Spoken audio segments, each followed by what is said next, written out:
Hello and welcome back to the Game Bet Match podcast. I'm your host, Manny Friedman, along with my co-host. Brad Sloan.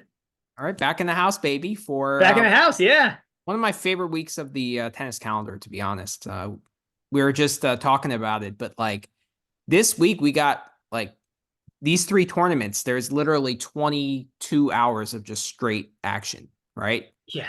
Yeah. It's crazy It's because you it's got it's awesome. Dubai It's from awesome, yeah. 5 a.m. to like 2 p.m. our time. Then you got Santiago in the middle of the day.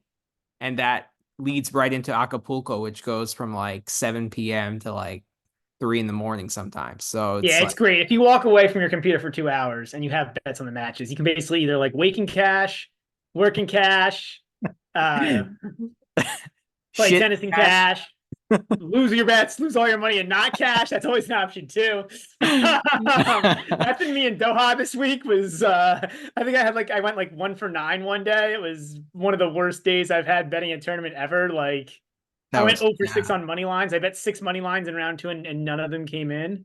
it's So that terrible. was Yeah. interesting. But our following is getting so big that we're having like some trolling now, right? Oh, I know. Yeah, it's great, man. We love the trolls. We'll even debate the trolls. We'll feed the trolls, man. Yeah, yeah. I'm the man under the bridge. Yeah, that's true. That's true. But Um, yeah, back up to what, 1,060 followers now? yeah, yeah. So exciting times, man. And Right. yeah, the Discord's hopping. A lot of great chat going on there. Yep.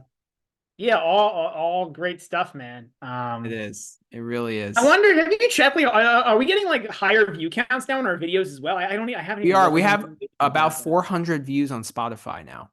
not bad. Not bad. Oh, yeah. And we have, I think, like 22 followers All right. on All Spotify. right. So yeah, everything is picking up. Yeah, I Uh, mean, look, it's organic growth, right? Like it feeds itself, which is fantastic. mhm. Yeah. But yeah, yeah, I look, I can't complain at all. It's pretty. It's been like, every time we talk about it, it's. I'm surprised we have 100 people, let alone like I know. hundreds of people watching this. Like, I know. Well, people are craving content, and we see that. And I see this a lot in basketball, like in the NBA.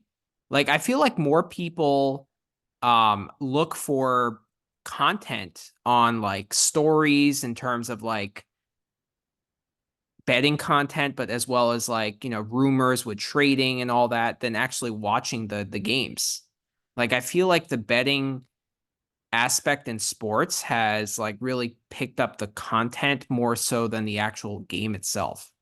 I don't know if a it's little bit. I think there's also an element of um, like, so like this is how I am watching sports. It's like, so like I cannot watch baseball. Like I anymore. Like I used to watch baseball a little bit when I was a kid. Now as an adult, like I just get way too bored. Like there's way too many things I'd rather do than sit and watch a baseball game for like 2.5 hours. But if there's an article on like a free agent signing, like what it means for the market and like what it means for future players, stuff like that, like for some reason I'll read that article. yeah. Yeah. And I think it's because it's like there's an element of time to it, and there's elements of like I don't know, man. I think there's more and more sports that have like where like maybe the analytics of the sport is interesting, but the sport itself has gotten more boring. Like I would even argue like basketball, I think actually has that issue because like I I feel feel like like every team, more people are interested in where Kevin Durant is going to play than his actual game, you know? yeah. But I think like I kind of understand it. Yeah. You know what I mean? Because I think like I don't know, man. Like yeah, the I actually like, and I don't know if the numbers bear this out or not, the viewing numbers, but I feel like ironically like the team like the I feel like and maybe it's just me, but I feel like the sports like the way teams play is becoming more and more similar. Like we've talked about this before. Like I feel like every basketball team plays like the same way. Like maybe up until maybe last year this kind of stopped because baseball like significantly changed the rules. But up until then, every baseball team has started playing the same way. Every football team wants to pass most of the time because it's just like the superior thing to do. Like, there's maybe like two or three teams that try to run the ball, like, Mm. and like, and it's just like not like if you like football's perfect example. If the average running play is 5 yards and the average passing play is 7 yards, like Yeah, you're gonna run a little bit to mix it up, but why wouldn't you pass more than run, generally speaking? True, true. But Like it's just in tennis, though, like I want people to enjoy our pod, don't get me wrong, but I still want the actual matches to be, the primary focus, right? Like, we love the sport, right? And oh that's yeah. why we're doing Yeah. this. Like, I feel like if betting wasn't a thing, we'd still do a pod just to talk the game, right? Like, Yeah, yeah, but it's way more interesting with the betting it angles, man. The is betting angles make it so much more fun. 100%, 100%. But, So I um, guess moving into it, like I guess like I thought there was a really, really like I think like I usually hate doing recaps because like it takes so long, but like I feel like it would be really non-justified to do a recap this yeah, week. So we I think have it's one of the most like this is one of the most interesting weeks I think we've had in a long time on the tour. okay. What was so interesting Honestly. about it in your eyes? Well, I mean, so all three tournaments I thought had really interesting like players and outcomes. So I guess like Yeah. we can start in Doha and like you know I mean we found a new player, right? Jakub Mensik. Not that we found a new player, not that he wasn't coming up, but like Jakub Mensik made his arrival, right? And Yeah. his his announcement that he is now a member of the tour.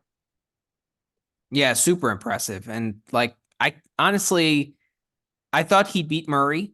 I backed him there, but after that I faded him because like that was three tie breaks, and to come back from that as an 18-year-old to back it up, especially against Andre Rublev and then again against Monfils, like that's what impressed me the most. Like having one win is one thing, right? But to be able to back it up and back it up again and give Khachanov a major fight. Like that was not easy by any means. Like if Mensik squeaks out that tiebreak, like that could be a different outcome. Yeah, yeah, So 100%. Now, just like none of the overall wins were incredible. like. I guess I wanted to say a few things. Like, A, none of the wins were clean and easy. Like even Fokina in the first round and That Murray were actually like, makes it more impressive though, in my eyes. The fact that okay, I like can see that. mentally I he's can see able that. to kind of overcome that adversity and pull through, I like can see that. Um, I guess also it's like, this whole year's been pretty good for him, right? Like the AO, he lost to QB in five. Um, yeah, he was in challenger matches. He was like plus 250 against Nakashima in both yeah, which matches. is And yeah, it's insane, right? Like he's a way better athlete, way better like mover, way better tennis player. And like I was lucky to catch on to that. I didn't know that he had this, in him this quickly. But like he also has a world-class backhand. I don't know if you how much of it you saw, but like his ability to redirect on the backhand wing is tremendous. it's tremendous. Yeah, yeah, it's good. It's good. So, and his serve is underrated. Like, I don't know. I don't know what his upside is. I like that being said, we're hyping him up. Like, I do think that there will be opportunities to fade him in the near future. Yeah, I think so too. I You think know? so too. I mean, I think like this was a, we see this, right? Like and like, yeah, I mean, we see this like where guys really these especially these younger kids, they have that great week and then like they're just Mhm. it's just that he's not as good as this week, right? Like he's not going to make a Right. semis or a finals of every tournament. Like, Oh you yeah, know, for sure. So, question for you: if Jakub Mensik played Arthur Cazzo on a neutral hard court at minus 110 each, who would you play? Kazo. Okay. But it's not that insane. Like because I was thinking about this, right? And like it Kazo, but it's close. You know what I mean? If you moved it out to like minus 130 plus 110, I'd probably be a stay away. This is really tough for me, and that's why I asked the question. Like, I think that a pick'em line is right, and I'd have no idea where to go. You Okay. know, All right. really, really tough. I mean, probably Kazo, but I mean, I think Kazo's run at the Australian Open versus Mensik's run here is pretty even. Comparable? Yeah. It's pretty Yeah. comparable. Yeah. I mean, Kazo did it in best of five, but I also think that, you know, Beating Rublev beats any of. Yeah, I get that. Although Rublev, I mean, I watched the little bit of that match I watched. Rublev seemed to be really off. I don't know why. Okay, okay, that's fair. I mean, But yeah, look, I mean, it's look, both are very impressive, right? So, yeah, yeah. Any other thoughts in Doha? um, We gotta talk about Khachanov a little bit. yeah, kind of, but honestly, like I'm not really Yeah, like he's second tier. You know what I mean? And yeah. that's not an insult, but like he's like a really good player. He beats, I mean, he's kind of like we talked about this when we talked about like we said we talked about like 10, 15 years ago, and we had like that really strong second tier of players who Hmm. would like beat up everybody below them but couldn't beat the first tier. That's kind of what Khachanov is. Yeah. Like as long as he doesn't have to play top 10 guys, he's good. And but then like top 10 to top 20, it's gonna be close with, and then he just crushes everybody below the top 20. So, do you think Demonor has a better ability to beat top players than Khachanov? Like Yes. Yes. you? But I mean, it depends on the court. Like maybe not like a slow play court because he just doesn't have enough power to get through the court. But on a medium pace court or a quick court, yeah, I would say so. I mean, and that's without even looking at the stats and looking at the records versus top 10, top 20. But like, I would say so just because at least Demonor has like the speed as his weapon, and at least he can finish at the net. You know what I mean? Like Khachanov is really limited. Like Yeah. like He's not very good at net either. he's not very good at net. Serve is Good, but okay. not great. Yeah, I agree with that. Like, ground strokes are really good, but he has that forehand grip, so he struggles against low balls. Like, But he's there's just like, mentally very strong. oh yeah, he's mental. Oh no, he's just very strong. Period. Like he's Yeah. mentally and physically very strong. Right. He's not strong, but like fit. Yeah. You know what I mean? Like yeah, He's and he tough. moves well for a guy his size. He moves well. Like, yeah, this is not to bash Khachanov in any way. And he's Yeah, a great he's dude. Like I always find myself rooting for him. I love seeing him succeed. I love seeing him win. yeah. I just yeah, he doesn't really like he's only you know what I mean? He's just like he's really limited. But he's Like another guy. He's like a preparation meets opportunity kind of player. You know, yeah. I feel like when he gets a little help from the draw or, you know, something goes his way, like he's there to pounce. And like, Oh yeah, for sure. For sure. For sure. Um but if you look how he beat this week, uh Marzan, Poprin, and Mensik. Yeah, I mean, give him credit. He won those three matches. 100% give him credit. And he ground Popperin into the dust. Popperin was done by the end of that match. I Like, mean, both so, the Popperin match and the Mensik matches were very similar. Like both yeah. 14-12 in the tiebreak, you know, like very similar. He just was tougher than both. Like that's what it boils down to. Yeah, and so give him all the credit in the world for that. Yeah. Um, but yeah, he is who he is. I Yeah. mean, not who he is. I mean, he maybe at this point because he's been around for a while now, but like, he's a really solid, like borderline top 10 guy. He's an easy guy to cap, like handicap, because you know what you're getting, right? I feel And you like the know, problem is the books do too. And I always feel like it's like always like, yeah, I feel like every match that I look at him is like, okay, like it's not like a stay away. Like I have no idea what number to put on this. It's like the number I put is 3 and the book says 3. And like, okay, move on. Like, right. Yeah. But he's also not a guy. Yeah, he's kind of a stay away guy because he's not a guy you want to back when he's like a big dog against a top player, right? that's the Like, problem. It's like you I can know. never like, yeah, you can only back him Yeah. like laying like sometimes laying games as a favorite.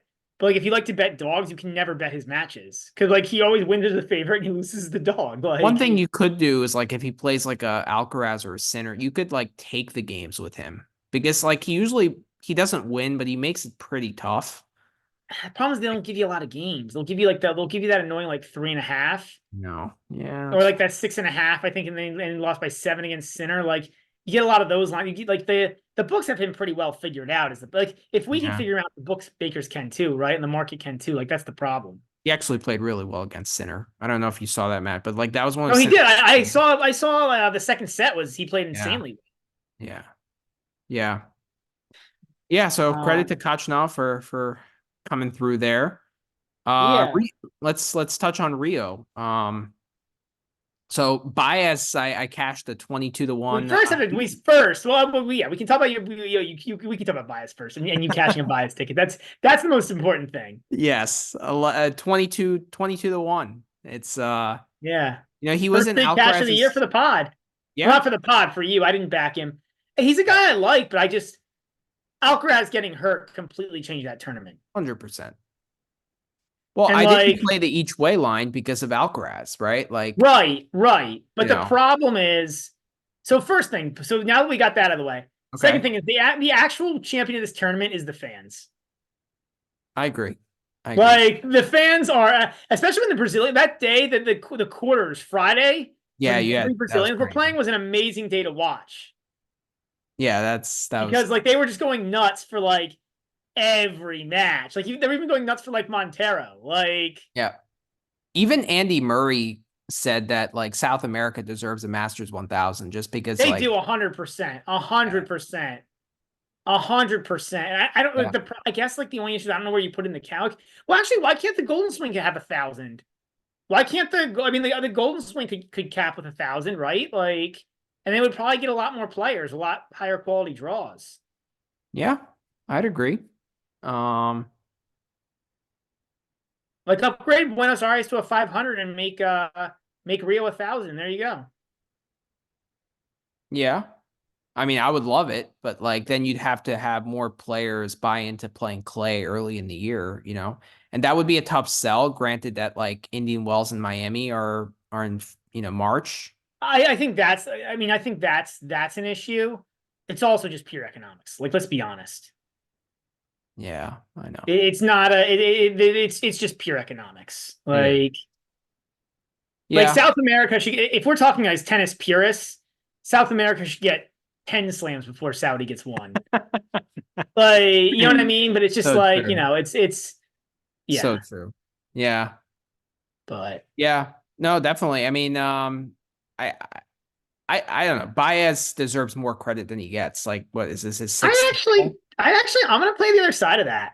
I think he gets the amount of credit he deserves. I was looking at this before because I was kind of thinking about this because I had the same initial thought you did. But Mm-hmm. Baez is 2-21 against the top 20 in his career. He's well under 500 in Masters and slams. Even on clay, he's under 500 in Masters and slams, which means he's losing. Which means he's on average not even making it through 2 rounds. True. So like, he kind of is who he is. He's like so if Khachanov is a second tier player, like Baez is like a third or fourth. Like, and that's not necessarily an insult, right? But he's like a really good player in his element, which is against like weaker players on clay. And he did win Winston-Salem, which is a hard court event. So you have to give him a little credit there too. But like, it's just, yeah, I don't think he's like, Yeah, like, I and I think get it because like he's another guy like Khachanov who you want to root for because yeah. you said it perfectly. He's a tennis coach's dream. Mm-hmm. The problem is he just doesn't like. It's hard to say he should be hyped more when he doesn't. Well, I think the next step for him is like let's have a good run in one of the European clay events, like the Monte Carlos, the Barcelonas, where all the top guys play, right? And not just vulturing up these 250s in like a week 500. Like I want him to go to Barcelona, even that's a 500, but it's a much stronger field, right? Or a Monte Carlo. And let's make a quarterfinal or even a semi there and show, what I mean? Oh, Like, 1,000%, Manny. That's kind of my point, right? yeah, Like we 100% agree on this. Like, that's the next step. But I just think like he's the only one of all those other guys that are able to take advantage of a weak field and come on top time after time after time.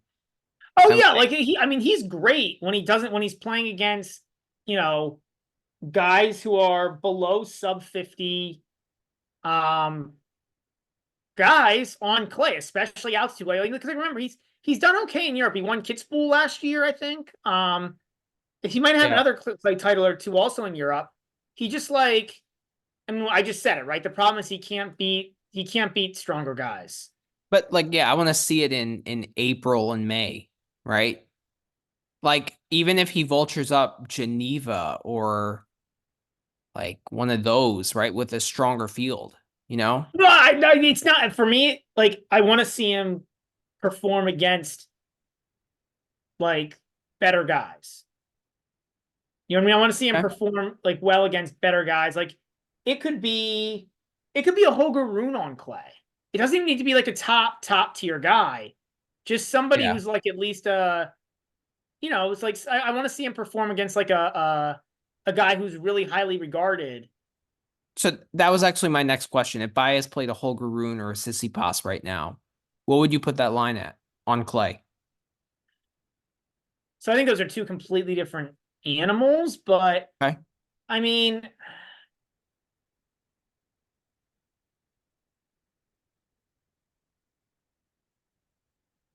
probably like plus 170 minus or minus 170 plus 140, something like that with Baez as the dog. Okay. I take But that. those are two weaker guys in my mind in the top 20. But yeah.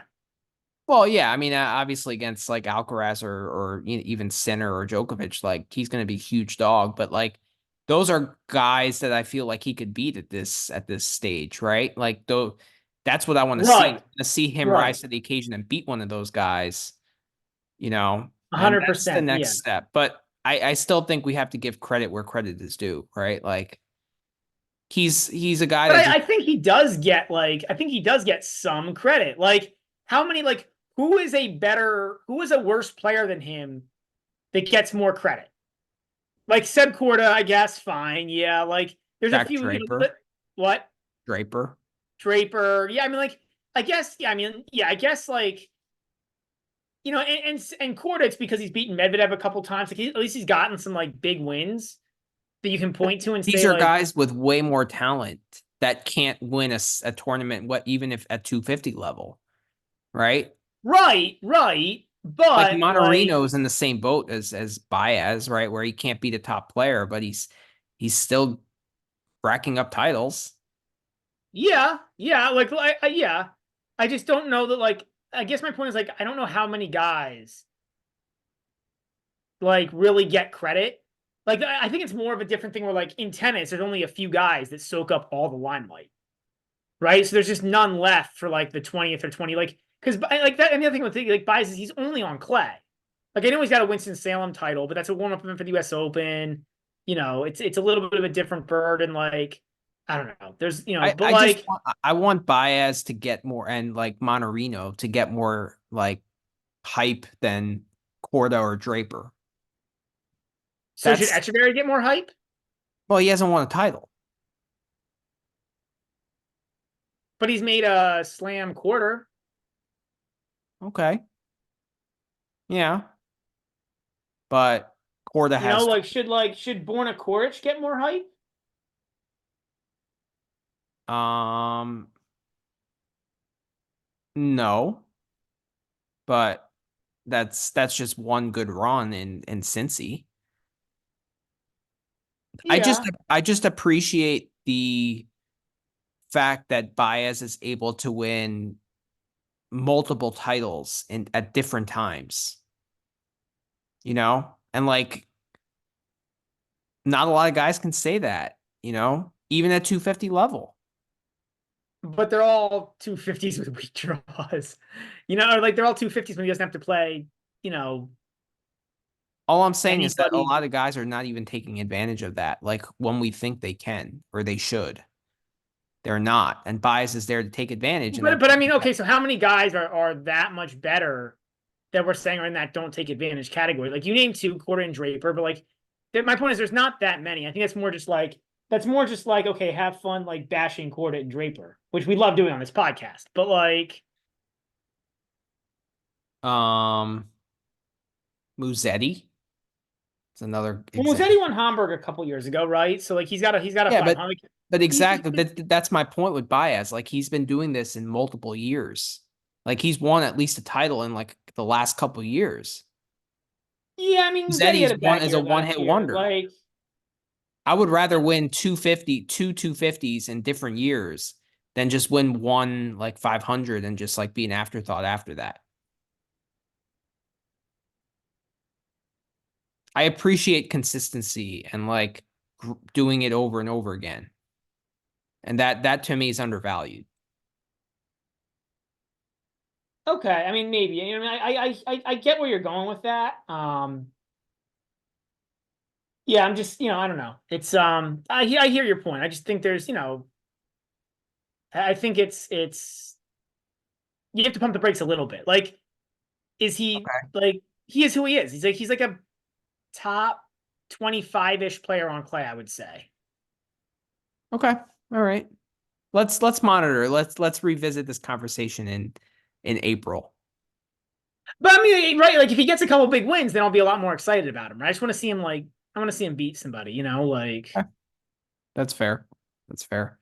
We gotta talk a little bit about João Fonseca. Yeah, I mean, huge. Honestly, a lot still to work on, Mm-hmm. but a huge game Huge game. off both Yeah. wings. Massive game. Like, his forehand is absolutely massive. His backhand is pretty darn big as well. Um, just makes a few too many errors. Ran out of gas against Navona. Um, like, but But I'm impressed with his improvement from last year when he played Molchan to now. Like from yeah. 16 to 17, I feel like he's really improved his ball quality. I also think he grew a lot. I feel like he looks like a Yeah, he different did. human being. You know what He I did. mean? Like, I feel like he got some help from like puberty. I don't know Yeah. if it's puberty or if it's other, just working out more or what it is, but Yeah. like, I feel like that's been a big part of it. Which give him credit for that, right? Give him credit for putting in the work for that. But yeah, I feel Right. like that's been a piece of it too. Yeah. Um, but yeah, I mean, like, yeah, I think like his upside, his potential is amazing.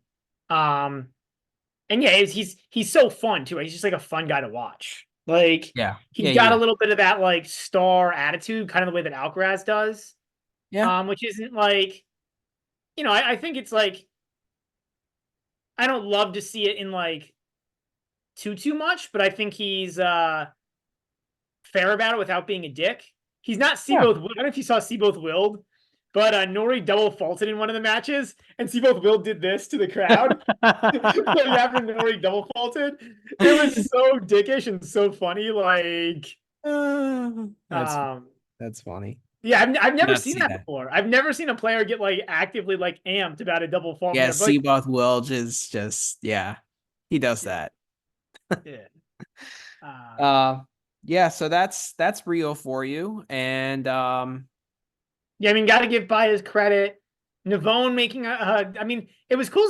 I love the Goldswing because all these South American guys do. Like, for some reason, the South American guys do a lot better in the Goldswing. It's probably because they're at home and they like probably train for it more. Also, I think the South American clay is a little different than the European clay. The conditions are certainly different. mhm. Um,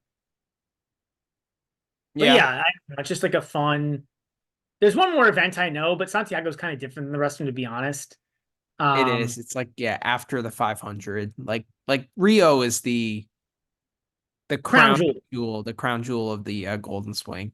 Yeah, Yeah. it should end there. Like they should do Santiago some other time, I feel. I think it's just because that like they don't want to have three 500s in one week. Right. Right. That's true. Yeah. Because I mean, your quality gets, and like Golden Swing being Golden Swing, because nobody plays it anyways. It takes it back. So I mean, like, honestly, like, if you compare the field to this with the field for Rotterdam, like, it was not a strong field. Right. I Where mean, the when fact did that Nori they was the second when seed. did they start calling it Golden Swing? Like it's the greatest name for like a swing of I think tournaments. when they started it, like 3 or 4 years ago, when they actually like, because originally I think there were like one or like, I think Rio's been around for a while, if I'm not mistaken. There's been like Yeah. one or two events, but when they actually added in and made like a full, what is it, a 4 event swing? Yeah, there's Because Cordoba, Cordoba, Buenos Buenos Aires. Aires, Rio, and then Santiago, right? Yeah. It's like the greatest name, but I just don't know where it originated. Like who came up with that? It is a great name. It is a great name. Yeah, it is. Last event is what was it? Oh, Cabos. Los Los Cabos. Cabos. Yeah, so impressive run from Jordan Thompson, man. I That just it's another guy who is like cool to see him win. You know what I yeah. mean? But he's, and yeah, and I like the way he plays because it's just unique and different. Like with all like the short, like the slices, and he hit a lot of drop shots, and like I think there's something to be said for that. Like, yeah, Zverev had an off night when they played, Hmm. but like watching the Zverev, so I watched the Zverev Kokkinakis match, and I watched the Zverev Jordan Thompson match, and it was like you could see like the fact that like on big points, Jordan Thompson was like willing to do different stuff and like mix it up. Hmm. Versus like every time there was a big point when Vera played Kokkinakis, like Kokkinakis would just try to do like the only thing Kokkinakis can do, which is like drill the ball. And Zverev just stood 20 feet behind the baseline, just ran everything down. I know. Yeah. Well, Kokonaka is a bonehead. Like, let's But be honest. you know what? Like, yes, and he's just limited, right? Like he just like I don't know if I've ever seen Kokkinakis hit like a drop shot, He's hit a limited, but slice. he's not a Like, cerebral tennis player. Like he doesn't play tactical tennis. He just like tries to hit a big serve and a big forehand and tries to win the point that way. Like, and if it yeah, doesn't but work, like he's totally I guess screwed. the question is, and like I don't know, like you have to execute what you can too. Like, can Kokkinakis actually play a 20 or 25 ball rally? Like, is he capable of making 25 balls in a row? Is he like able, like, is he I fit think enough to run around and he do that? no, he's not capable from a mental standpoint. But he's even capable from a physical standpoint We'll never and from know a technical because he's not standpoint. capable from a mental standpoint. So we'll never know that. I guess. Your I just, brain yeah, and your I body just, work together, right? So if he's not able to compartmentalize how to play a rally, like then it's not going to happen. yeah, I just don't think like, even if like you were coaching him, you're like, all right, you're gonna hit like, you're gonna go out and play 25 ball rallies every time. Like, I don't know if that would go for him as a strategy. No, probably not. Like, I think the issue, it's like part of it's mental, but it's also like the fact that like if you don't have the tools in the bag, what do you do? But also, Um, if that's the way to win a tennis match, then that's what you have to do, right? but like that, but that like this is why he doesn't do well, right? Like, Yeah, yeah, right. Like yeah, that is exactly. the problem, right? It's like is that in order to win, you have to have enough tools, and he doesn't have enough tools. Yeah, yeah, and Um, I don't know. I've talked about it with Thompson all week. Like, there's a track record of him playing top player as well recently in recent times. Recently, yeah, it's I think that's more of a new thing. Like, yeah, he's really hit like a new phase in his career the past year or two. I think that's the challenge. Like I think he's a different player now than he was. I'd agree. But I can name like 6 or 7 matches when he's played top guys really, really well. There's Alcaraz in Cincinnati. There was even Djokovic at Wimbledon. That was a really tough match. Um, there was Shelton in Dallas last week or 2 weeks ago. There was um Tsitsipas at the Australian Open. That was a tough match. Um, Obviously Nadal in Brisbane where he won outright. I mean, okay, like that's whatever. I mean, these are just off the top of my head, you know? Yeah, but that's all recent, right? And so I think that's Yeah. like it's weird to see a veteran because he's what 30. He's 30 now. I just looked it up. He's 29. He turns 30 in April, Hmm. and he's made this jump in the past year. Yeah. Because last year at this time he was like like a decent guy on fast courts, completely useless All on right. slow courts. And this was a relatively slow court, Oh, this right? was an extremely slow court, not relatively, extremely It's slow. pretty slow. So yeah, I mean, yeah, I think he's a guy who you have to treat with a new respect now. Like I think he's a better player than he was even 6 months ago, 8 months Mhm. ago. And like that's why it's tricky, right? Is because like it's because like you'll see guys do this and like play a good few weeks and then they go back, right? And they go back to what, like Yoshi had a good 3 Yeah. months, and then he went back to being Yoshi again, right? So it's like when do you like really update, when and how much do you update like your opinions on guys? Yeah. And I think Thompson's crossed that line now, but like, I used to not trust him mentally. Like I always thought like, he would just go like Luigi mode and just like, well, I think that's been the biggest improvement, to be honest. the maturity. Yeah. Yeah. And it's funny because like he doesn't like, and I actually think ironically, it's almost like he's found what I think is like this really interesting idea, which is almost the idea of like be super and it's kind of the same thing Rublev does. Like be super emotional and crazy, but then like get over and get on to the next point. Mm-hmm. Right? So because you'll see him yell and throw the racket and do like all his like goofball stuff. Yeah, you can't change who you are, right? Right, but he just does it, yells it, get it out, and then next point. Yeah. Yeah.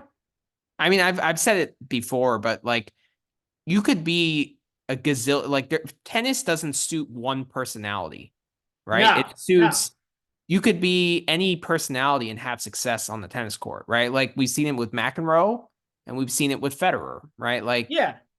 you could be super calm and like not show anything and be very successful. And you can be like this crazy, psycho and like be successful. So you do what you have to do. You just have to compartmentalize it and play tennis, like, Yep. when the point is in play, right? And that's all that matters. So I feel like I totally agree with you. He's been able to manage it better. I also think he has a very underrated serve. It's not like pacey, right? But it's accurate, it's consistent, and he has a good second serve. He's able to, I don't know. I feel like he wins more second serve points than a lot of guys on tour. Yeah, I don't know what the stats are on it offhand, but yeah, I mean, Yeah. I like his second serve. I think it's good. Mm-hmm. Yeah. Good all around game and Yeah, I impressive. mean, I think it's the most fun thing about him, right? Is it's to your point, good all around game. Like, just does a lot of like, I mean, he had a Houdini act against Michelson. Let's be clear. Let's be honest, right? and that's the flip side of it, right? Is like, okay, so you look at this week for him and like, look again, won a title and like for him to win a 250 title on slow court, fantastic. To win any title, fantastic. To win a slow Yeah. court, fantastic. But Houdini against Michelson, uh, Zverev had an off day, and I didn't watch the final against Rude, um, but yeah, Yeah. like he's and Also like, from a but like a hmm? lot of that's like credit to him too for the odd game he plays and he keeps competing and so it's like it's Credit both to ways. him from a fitness perspective too. Like I think that has to be mentioned.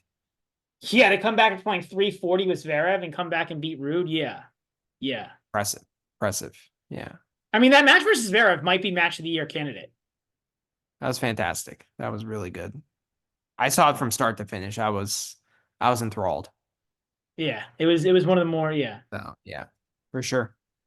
Anyone else you want to touch And on? he won the doubles, right? Did they win the doubles? I know I was stupid. I bet the the Rude Bloomberg because I thought that they would actually play So after I that. did it, and then I cashed out, and I got Uh full cash out the next morning when really? they didn't play. I Yeah, placed it on a book that doesn't have cash outs. I was pissed. So then they yeah, play the next day and then Thompson and Purcell won because like if they play and they're both fresh, like obviously Thompson and Purcell are gonna win. yeah. He won the doubles also with yeah, him and Wow. Purcell won the doubles. What a week. Yeah. What a Well, week. and honestly, like I mean, that's actually really impressive to play that match, come back and play a doubles at 11:05, 11 o'clock at night, and then play a second doubles at 1 o'clock in the morning. Also funny that they went until like they literally went, I think, until like 3 a.m. So he played 3 matches in one day? One singles, two doubles, but yeah. I mean, I don't think that's like that incredibly impressive. Like I think But after playing 3 hours and 50 minutes the night before, that's impressive. yeah, yeah. To do that and then come back and play three matches. Like, Yeah. I mean, TFO played 4 in 2 days to win Houston last year. yeah, but not as physical, not as draining. I don't know. Maybe. That's pretty damn impressive. And it's not I'm like the not saying it's first not like impressive. one. I'm just saying, like, I thought it was impressive, but like, I don't know. Yeah. All right. Kudos to Jordan Thompson. All right. So I think that's enough recap. Let's head into this massive week. Quick break, and we'll get right back into it. All right. Welcome back to the show. So let's get into these three tournaments this Preview week. time. Yes. My favorite time. So let's start with Dubai. It's an ATP 500. As far as conditions here, it's pretty quick, right? So I think this has to be talked about a little bit more because I don't think it's that straightforward. So, ironically, the surface here is a Deco Turf Category 2, which Okay. the ITF actually categorizes as medium slow. Now, you probably read the Nishikori Pro Tennis Yeah. Better the whatever his preview, right? Which is going Right. to tell you the stats say it's quick. So there's a bunch of things to keep in mind here, though, right? So first, it's not humid for this event, right? Like it's in the desert, so like the ball, right? So you don't have humidity slowing things down. It's sunny, like during the day, it's really sunny. Mm-hmm. Again, you're in the desert, so like you're gonna have that sun beating down the court. Um, so there's a lot of things making these courts play faster than maybe what they are in But reality, right? it's pretty windy, right? You also have wind to deal with, yep. And then the other thing is, so I just mentioned the sun. From what I remember, these courts play quite a bit faster under the sun than once it gets dark. Okay. They may have some day matches and some night matches. So like I think you have to factor that a little bit into your handicap. But overall, I think it's like probably quick in the day and like maybe medium to medium slow at night. Okay. So conditions play a big factor here. I mean, wind tomorrow, for example, they're 27-mile-per-hour gusts with Yeah, well, that's the thing here. That's the most important thing here, right? Is the wind. And the wind is supposed to be crazy tomorrow, and then the end of the week it's supposed to be crazy. I think the middle of the week it calms down a little bit, Mhm. but I think like Thursday, Friday it picks back up again. And it's good temperatures, it's like mid 70s. Yeah. And the wind does affect even the stadium court because that stadium is pretty open, right? It's not like Yes. Melbourne Yes. where it's like Yeah. closed off. So definitely something we have to consider. But And then the last thing here to consider, because mhm. these are unique events, and Doha is the same in this respect. Um, but it's a 6-day event. So most of the Okay. pro tournaments are 7-day events. This one, I'm pretty sure the final is Saturday. It is, yeah, because they have to fly over to America to get ready for Indian Wells. So Yeah. they So do it's make it a a Saturday finish. Yeah. which means they basically play the first round in 2 days, and then after that, everybody has to go back to back to back to back 4 days in a row. Right. Right. So guys who are always playing longer, like you'll see, like if you're looking to play an outright or quarters on this, like just something to keep in mind. Hmm. Okay. So let's get into the draw. Let me share the Yep. screen here.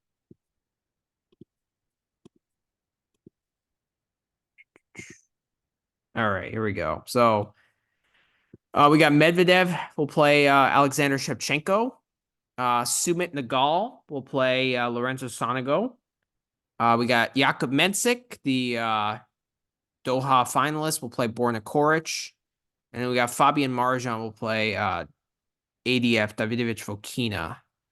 So, I mean, we got the return of Medvedev after the finals at the Australian Open. He After took the 30 so hours he long. put it on the court of the AO. Yeah. I don't know. I mean Medvedev plays well here. He's a defending champion. I do think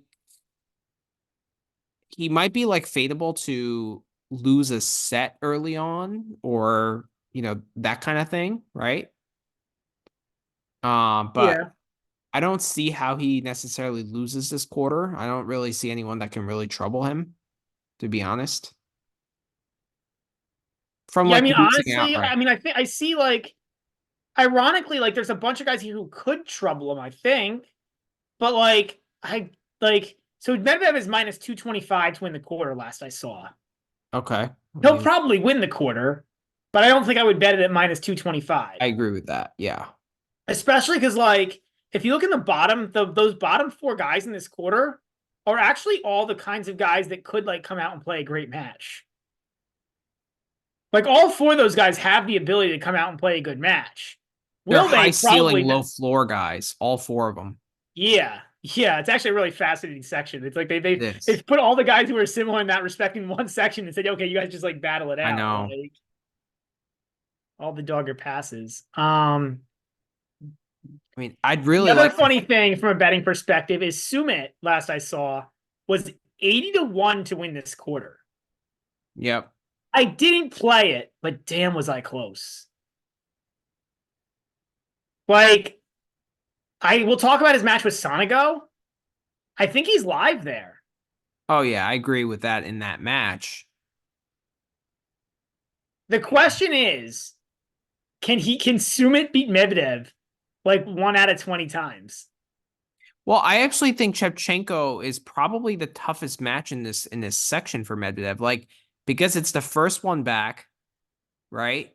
Like Medvedev might be out of rhythm. Like he wasn't that good against like Otmane at the Australian Open. He lost that set. And like Shevchenko is way better than Otmane. Yeah. Shevchenko also took a set off of him in Madrid last year. So like Yeah. they know each other's game really well. And like Shevchenko has played way more in February than Medvedev. So that could be a tough test for him. If he gets through that one, Medvedev, then that's where I think he's going to find his form, and so like I'd like Sumit's chances against Medvedev if he played him in the first round as opposed to See, I like, don't even know then. Like, just don't know like Sumit's game. Like, I guess he could annoy Medvedev because he might be like, why? Like, this guy just will just why does this guy just keep running everything down and making me play extra balls? I'm just like, I just like like I just I Mhm. don't want to play tennis anymore. But like, I mean, I don't see like it's tough because like the 80 to 1 is such a ridiculous price, It is. and like there's no way that like everybody else should be like 8 to 1, 10 to 1 to win this quarter and Sumit 80. Like he's actually been really good on the Challenger tour. That's kind of He what I wanted to talk has. about a He little has. bit. But can he Yeah. even beat Medvedev 5% of the time? I don't know. Like Yeah. I on mean, a fast hard court or on as a far as medium. Mensik goes, I'd really like to fade him here. It's just I can't against Borna Coric, and I can't against really any of those guys in that little section. Like that. Well, I mean we'll see what the line is. Like I want to see I'm really interested to see what the line would become against either like between Mensik and Marzan or ADF because I feel like that's a pure like these matches feel like pure dog or pass matches to me. Yeah, I agree with that. Also, Coric is like a guy I don't play in the first round because like you don't know if he's going to come out and play well or Yeah, just I like really wanted to play Coric in anything. the first round. I think like I looked at the line, and I really liked it, but then like it's Coric, and I'm just like, no. Yeah, yeah. I mean, 8 to Just to 1 your for him point, like is you don't Coric. know tournament to tournament what Coric is going to do. I know, I know. If he gets through the first couple rounds, though, he's a guy you want to back. Yeah, yeah. No, so Well, that's uh, why I think it's kind of scary for Medvedev. Like it's like I don't think I still think he's going to get through the quarter, but like minus I'm two not hitting it fifty, minus 225. 100%. It's minus 250 now. So So somebody was hitting it at minus 225. yeah, I guess so. All right. Is Sumit still 80 to 1? Yep. So tempting. That's a Brad special.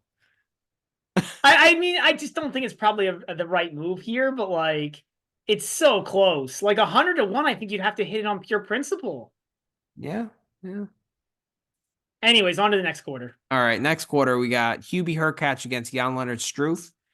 We got Martyrer, who qualified. We'll play O'Connell, Christopher O'Connell. Martyr won a tennis match against a Yeah. live human Yeah. being. Pretty impressive. He won 2 tennis matches.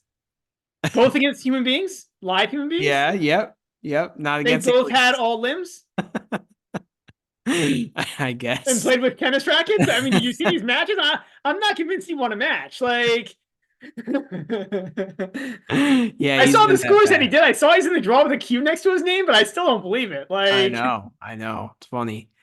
Shapovalov will play Andy Murray, and then Gael Monfils will play Ugo Humbert. We saw that match in Doha that Monfils won. So, um, as far as quarter prices, we got Hubie at plus 120. We got Ugo Humbert at plus 400. Chapo at plus 550. Monfils at plus 700. Murray at 9-1. O'Connell 11-1. Stroop at 16, and Martyr at 20-1. Um,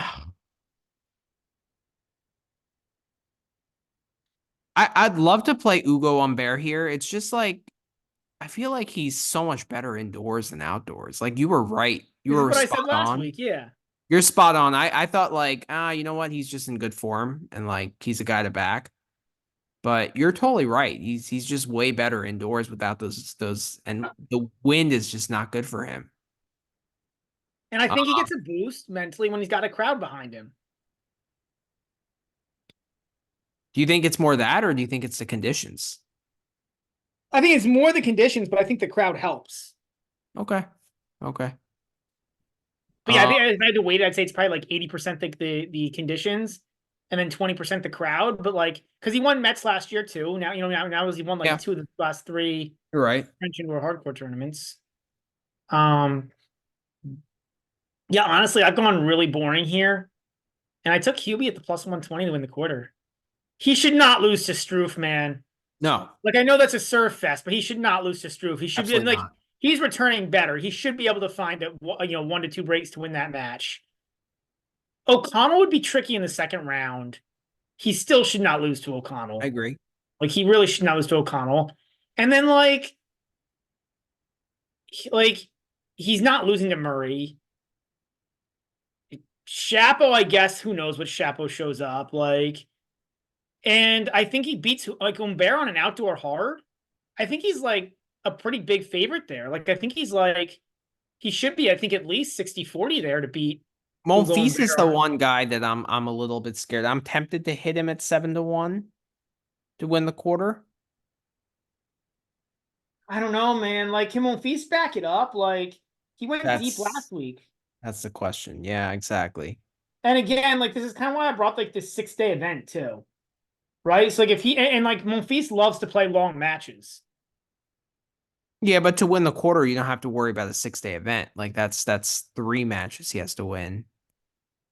3 matches out of 4 days though. Does he play tomorrow? I can't remember if he plays tomorrow or No, he Tuesday. plays Tuesday. So yeah. So he's got to win back to Oh, back to back. He's got to win matches back to yeah. back to back Yeah, days. you're right. Um, yeah, I don't know if at You know this what? age if that's and what he made the semis last week. Like Yeah. that seems You like know a what? lot of tennis for him. I'm in with you on Hubie. Let's make that GBM. All right, awesome, All right. awesome. Putting 2 units on it right now. Yeah, I'll go ahead and throw an extra unit on it. All right, let's do it. All right. Bottom half here, we got Bublik against Mahak. Greek Spore against Shelby. We got Yuri Lehechka against Marton Fušović, who qualified. And then we got a rematch of last week's semifinal between Popperin and Khachanov. As far as quarter prices go, This is Khachanov, a really fun quarter, by the way. this is a fun quarter. Like this is one of the most awesome quarters we've had at a tournament in a long, like maybe in a It's long awesome. time. Because like legitimately, all 8 of these guys are interesting. Yep. Yep. And the odds suggest that too. So Khachanov is plus 250. Lechka is plus 375, who I don't like here. Machak is plus 400. Greeksport plus 550. Fujovic plus 650. Bublik plus 700. Popperin 10-1 and Shelby 28-1. It's funny that Bublik is 7-1. Well, And like I get why I'm not backing him because like I don't trust like that we're gonna get he's gonna be in. it's windy. Yeah, it's That windy. That's really not good for Bublik. Outdoor wind, no good for Mr. Bublik. 6-day tournament, not good, Yeah, right? yeah. There are a lot of factors which make Bublik not a good play. One thing with Bublik, though, that we really have to keep an eye out on, and I think we have to really nail this home is that the time that Bublik is playing matters a lot. Yeah. I've noticed that this year. If he plays early, if he plays like even like 12 o'clock, 1 o'clock, like he comes out sleepy. Like he's just Yeah. not a, and he's said it on multiple Well, occasions. and I think Interviews. I think he goes to bed pretty late. Like no, I because like there was a match where like he said he stayed up all night the night before. It was like a big match in like a slam, and he was like, I Yeah. was up all night playing FIFA.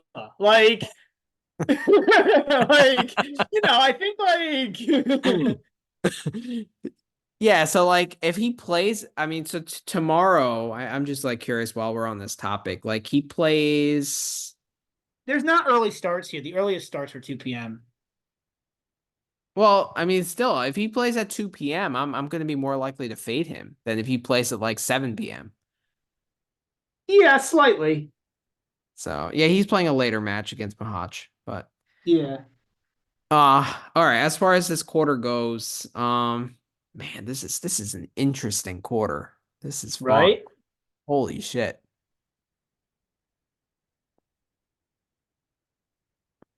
Oof. I kind of feel like you have to take a long shot here. Yeah, I'm not on Khachanov. I agree. Like and then the draw, there's too many like decent guys in this quarter to go Khachanov. Yeah. Catching up should win it. Kind of like Mahach at 4-1, but 4-1 is not good enough. I need something better. I completely agree. I looked at Hurkacz too. I love Hurkacz as a player. Draw's okay, but 4-1's not a good price on him. I mean, like, look, like Yeah. Bublik could beat him in the first round.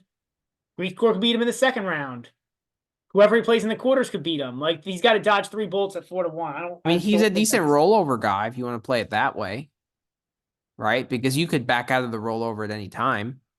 well, and you'll probably get better. Like You get you'll better than probably the actually do one. better doing that. Like, because there's no one guy. Like usually when you want to play like futures, is if so actually like, the perfect time to play the futures, right? Versus playing a rollover was like when you played Baez last week.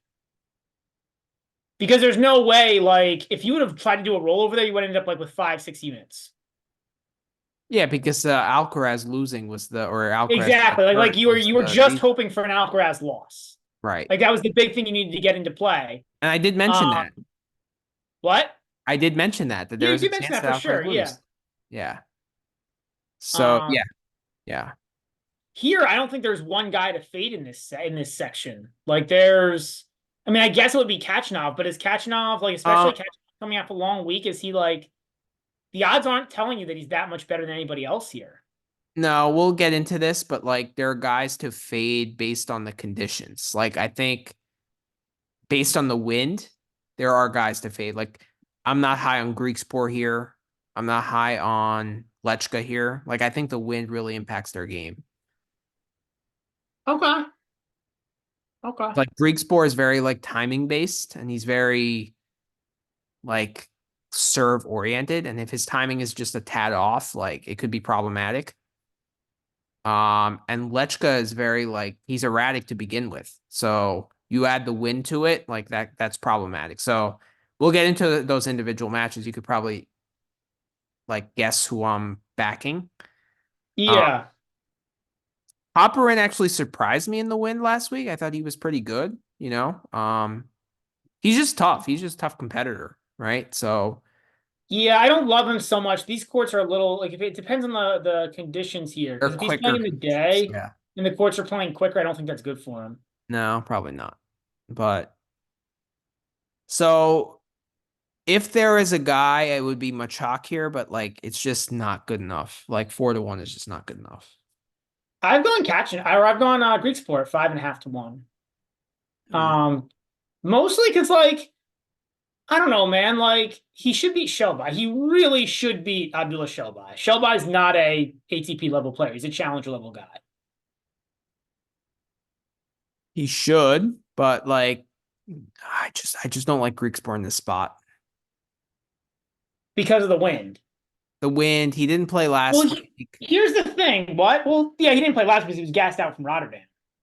Um, where he played really and Greekspor's been really good this year, man. Like we've kind of been like crapping on him because he lost that awful match to Cazot because Cazot because he was gassed. But like he's beaten Feast, he beat Safulin, he made the semis of Rotterdam. I know it's been all close wins and like not the most impressive like form of victory, but like he is winning a lot of he's like I don't know, he's winning tennis matches. Okay. I mean, I'm not that high on him. Also, I don't like backing Greaseboard first match of a tournament because I don't know. I feel like he needs time to get his timing down. Like first match of Rotterdam, he played Musetti, and like he should have lost that. Like you should not be losing to Musetti on a hard court. Like losing or being close to losing to Musetti on a hard court is a bad loss. That's fair. That's fair. Um,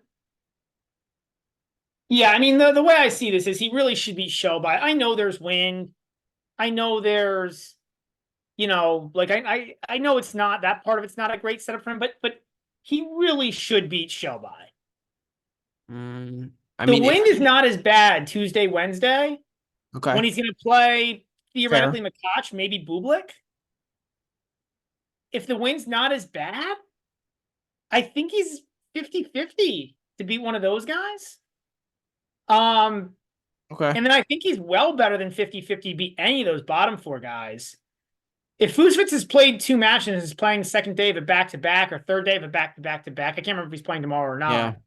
I don't really love Fusvitz. he's The not. Hetchka we just talked about, I think the Greaseport's just a better player. I agree. Khachanov's coming out off a long week. I don't know if he's going to have enough to get through three matches. Khachanov is fine. I wouldn't. I'm not worried about that variable with Khachanov. I don't know, man. Didn't he blow? Didn't he lose early in a tournament last time at after he won Chengdu? Yeah, but he was also coming off an injury at that point. I guess. I guess. Like that Chengdu run, that was his like first tournament back after an injury, and It was then Zhuhai, not Chengdu. But yeah, and yeah, then he lost to Musetti, our favorite guy Musetti, the next I week. know. Yeah, Yeah, I don't know. I mean, I hear where you're going with it. like, I'm gonna do the Machak rollover. That's gonna be my play. I think that's fine. And I just think you're better off rolling it over. Yeah. I Yeah. don't hate that.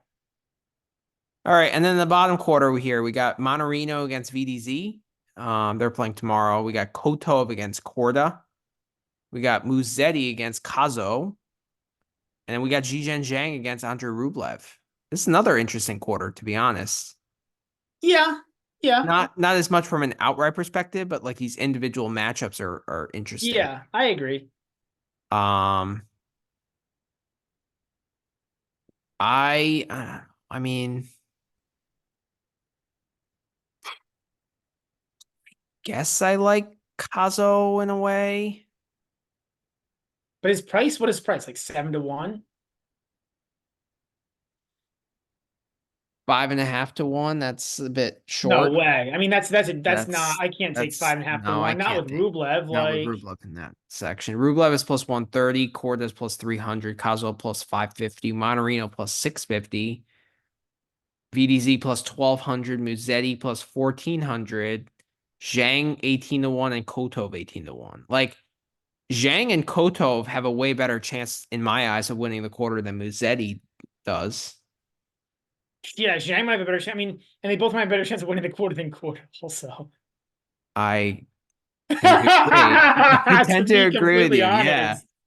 Like quarter at 3-1 is a joke. I really That's don't a have joke. like what is this like 2020 like 2023 2021 like what I year are we know. talking about like I don't 2027 think maybe in a few years he'll be he'll have figured out yeah. the issues he's on right now and his form and he'll be I wouldn't take Korda to win this quarter at 10 to 1, honestly. I don't think I would either. Like I probably yeah probably maybe 10 but it'd be close like 10-1 something like that. But yeah I can't get to I don't that makes no sense to me at all. But that being said, with Rublev playing Zhang in the first round and not looking that great last week, and then having a dangerous Kazo in the second round, I don't want to take him at plus 130 to win this quarter. Like, I don't see any value in anyone here, honestly. I took Rublev. Really? Okay. Yeah, I mean, I so if can't you get there. look, right, like I'm looking this up again real quickly. Because I think Zhang and like also Rublev doesn't start tournaments very strong. Like we've commented on that in the past. Like Zhang is dangerous. Like I would not want to like if he played even Korda in the first round. I think Zhang be a lot less. I think that match is tomorrow, right? Yeah, it is. Yeah. And is it a day match or is it a night match? I think it's like third on. Five. Okay, five. Yeah. Oh no, I think it's the first one at night, 7 p.m. Um, I mean, Zhang in heavy wins seems like a bad idea to me. Just his game is to be aggressive. He's gotten better with it. I agree, his tactics are better, but I still don't know But that he hits I would. big. He's able to hit through it. It's not a matter of hitting through. It's can he hit the ball cleanly? He's taking bigger swings. Like it's Rublev's done well here, didn't he? He made the final here last year, I think. Is he a Yeah, I lost champion to here? Medvedev. Beat Yeah. Zverev in the semis. Yeah, he does well here, but he also had really tough matches. I don't like he played, I think, 3 tiebreaks in one match last year, Yeah. right? Yeah. I Um, mean, I could get, I think if you're gonna do Zhang, I would just do the rollover because he's plus 400 against Rublev. I'm not hitting him. I'm just saying that like of all the guys in the first round, I think that's the most dangerous one. Like Yeah, in terms of pure danger, I agree. Yeah, in terms of I pure also like think upside. Kazo is good enough where he can trouble him, like heck Mensik beat him last week. Yeah, I mean, here's the thing, right? Like Rublev against guys outside the top 20 on hard court since 2021. I'm looking this up.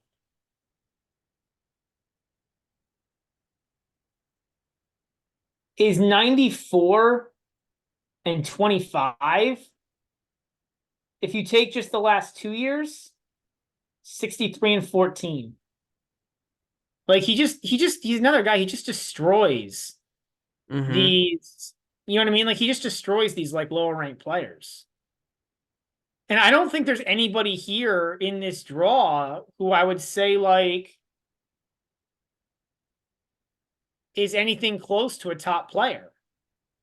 Like who's the second best player in this draw Like in in these this quarter conditions? here, Yeah, in these conditions.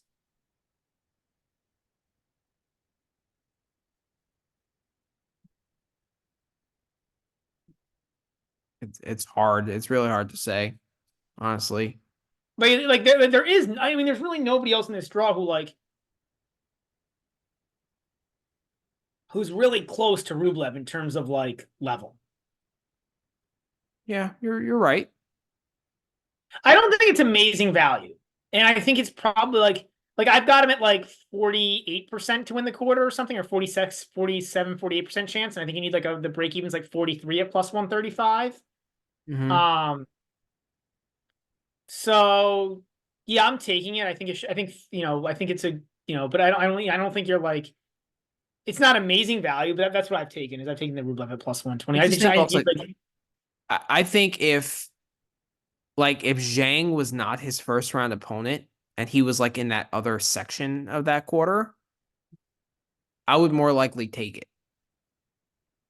I just think that the fact that Zhang is like he's a pure dogger pass kind of dangerous floater that you don't really want to see. That's what lays me off of it. yeah, but like what percentage chance do you give Zhang of winning that match? 20. Okay.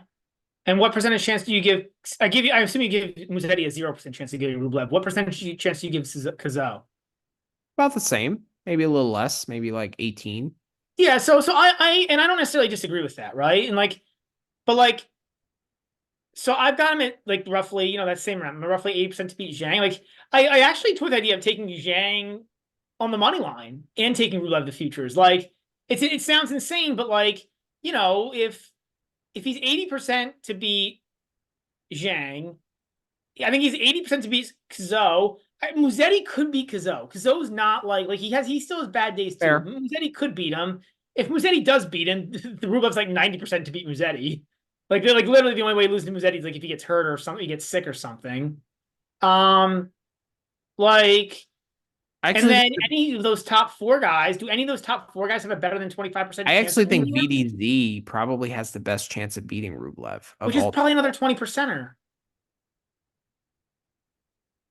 Okay, so then I give Zhang a 30% and Kazo it's a little bit more than Oh, I mean 30%, then you should be hammering Zhang. Like Zhang is plus 400 on the money yeah. I mean, line. I'm playing pro Zhang line there. I mean, we'll get into that match, but like I'm gonna probably play the games on Zhang. Yeah, I can't. I mean,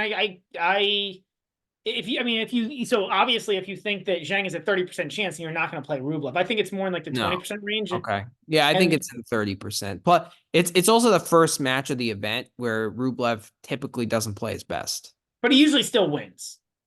Like I've actually played a slightly pro Zhang line too. We'll get into that. Like it's why it's funny is because like I think Okay. it might be the first time I've ever actually had a time when I took an outright on a guy, or not an outright, but a futures, like a quarter futures, and yet I'm actually fading them the first match. Like, Yeah. but it's more than like I look at the rest of these guys and like it's more than I look at those top four guys. And there's no guy who Rublev should not beat here. Yeah. Yeah. So If yeah, to me, if Rublev was in this top section, I would, and he had to play either Kazo or Zhang only in the quarters and only played one of them, I'd take it. But I think Kazo and Zhang are the two toughest floaters here. I don't disagree with that at all. I just don't think like actually I don't know. I mean like I actually think like I think all these guys except for Kotov and Musetti are pretty like equally dangerous floaters. Okay. I don't think I think they're all like I get it. I hear you. They're not complete scrubs. Yeah. But like this is Rublev. Like Okay. Yeah. All right, let's get into individual matches here. yep.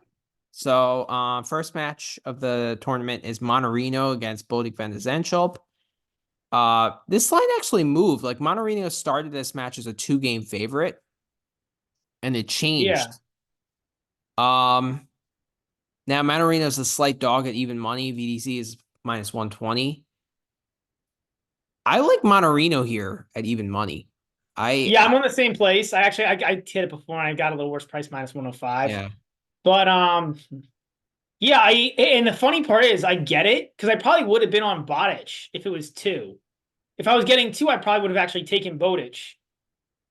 But now that it's moved all the way to Monterino being a even money or which is really basically a slight dog, I think now I've got to back Monterino.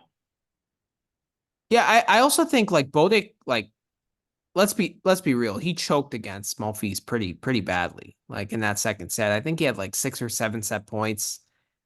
And we've seen this before. Bodik has trouble, like he's still suffering from that Munich loss against Holger Rune. Is he really, or is he just like at some point you're just not that good, right? Like I don't know, but yeah, I hear you. I think and I don't know that I don't understand I don't think the conditions here are that good for VDZ.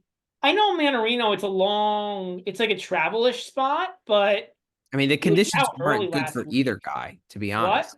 The conditions aren't good for either guy. Yeah, yeah.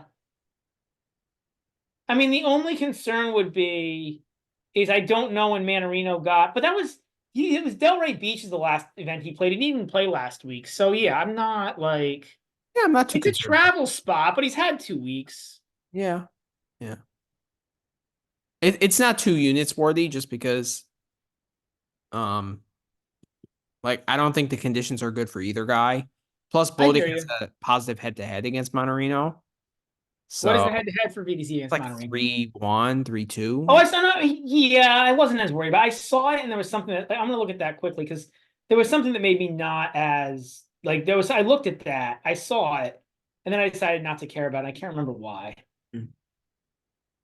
Um, Why is it in the bottom quarter?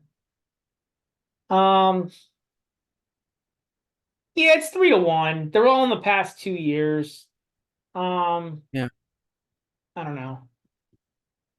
Yeah, I'm not taking too much stock into it. Yeah. Kotov and Korda. This is actually one of my favorite plays of the round. This is one of my favorite plays of the year. Like Oh, really? this is almost on the level of like the Wield versus Nori match where but except the only thing that's scary here is I really like is this 2024 Dubai that we're betting on? Because why is what has Sebastian Korda done this year to make him a 3.5 game favorite against Kotov? Absolutely nothing. Absolutely nothing. Like I would price this at probably a pick 'em, Yeah. Like, right? yeah. And I'm I leaning the probably wouldn't go quite to pick, but you can make an argument this should be pick. I have 2 units on the set spread, Kotov to win a set, and then I have a full unit on the money line. That's how I'm playing it. So I played it. So Korda has really struggled on breaking serve. I want to look up his stats here on this, but he's not been good.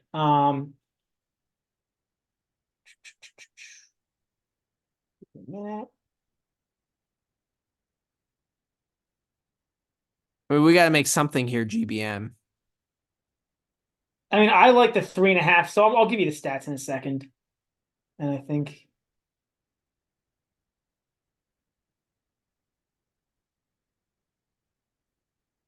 But I got a better price on the well, what did I get on the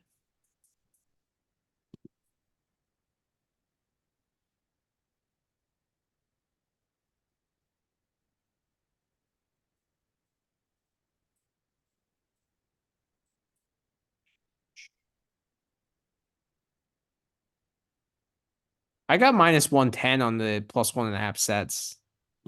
okay. Yeah, I mean that's not bad. I did 1 unit on the games, 1 unit on the sets. But yeah, I think it's all Are you playing the Koto money line too? yeah, I got 1 unit on each. Okay.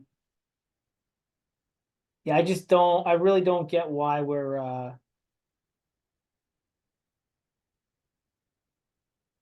Let's yeah, I make mean the set one, quarters but broken 18% of the time so far this year, mhm. won 36% of return points. It's slightly below average for the top 50 guys. Um, I just don't think he's playing very well. I No, he's mean, not. He's not. like, Kotov is also a tough customer. Like you have to beat the guy, yeah, I you agree. know? And he's got enough game to hit through the wind. Like, I'm not. Yeah. I mean, any pro, we're really we're splitting hairs. I think any pro Kotov bet is good here. I might actually play the Kotov 2-0 at plus 440 and sprinkle half a unit on it. Yeah, I mean, you could do that. I think literally any pro Kotov line is not bad here. I Yeah. mean, already this year, Korda has a loss to Yannick Hanfman. He took a beatdown in straight sets. He took a beatdown 2-1 to Lehechka. He lost a set to Krudich at Davis Cup. Grenier lost 2 sets at Australian Open to Vic Koprova. I just don't understand. Yeah, me neither. Me neither. All right, so let's make the set plus 1.5 sets to GBM. That's fine. Okay. That's fine. I think they're I'll all. do I think that. honestly, I think they're all with Korda. I think they're all the same. Agreed. Agreed. So next match is Chapo and Murray. So Chapo's a slight favorite here. Minus 1.5 games, minus 145 on the money line. Murray is plus 120. Over under of 23. I'm on the 3-set line here. And I know it's not that high at plus 125. I think anything better than plus 120 is worth it here. I think Chapo has the more firepower, but I also think like Chapo is erratic enough where Murray can take advantage at some point. But I don't think he's good enough to put away Chapo easily. So I really like the 3 sets here. yeah, I mean, I don't know. I can't get there with that, especially I don't know, man. Chapo's Okay. just too erratic. I don't know. I mean, since he came back though, I mean, I don't know. You have a play here? Yeah, I took Murray money line. I think the wind is a big advantage to Murray in this matchup, and it's supposed to be really windy tomorrow. Um, Okay. I think this is second on, right? I think it's second on one of the courts. I think it's like a Yeah, it 4 is. p.m. Yep. Dubai. So it's supposed to be like the peak of the wind, like 20-mile-an-hour average wind with like higher gusts. That seems to be Okay. really like I can't. I mean, I could see that being a real Yeah, problem. you know what? You're right. I might rescind my bet, and the wind is a big thing here. Because like otherwise, no wind. I think this line is right.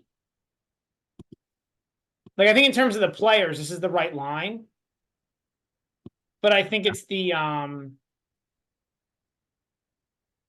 don't think they're taking the wind into account. I think the wind makes a big difference here. Might be able to make an argument that even with this, it would be a pass for me, no wind, but it'd be like that's not too high on Chapo yet, man. Like, Yeah, me neither. All right, I'm gonna tail you on it. I'm gonna cash out at my threes. So it's a 1 unit play though for me. I'm fair not enough. super confident. It's hard for me to back Murray. Like Well, he's just he's just like not that. He's just like if it's always tough to like the match is not on his racket. right. You're just hoping he can grind and be mentally tough enough to like find a way through. Yeah, but with Chapo, like you can bank on some bad errors and misses and like Yeah, erratic 100%. play. So I guess it's a good match to back Murray in.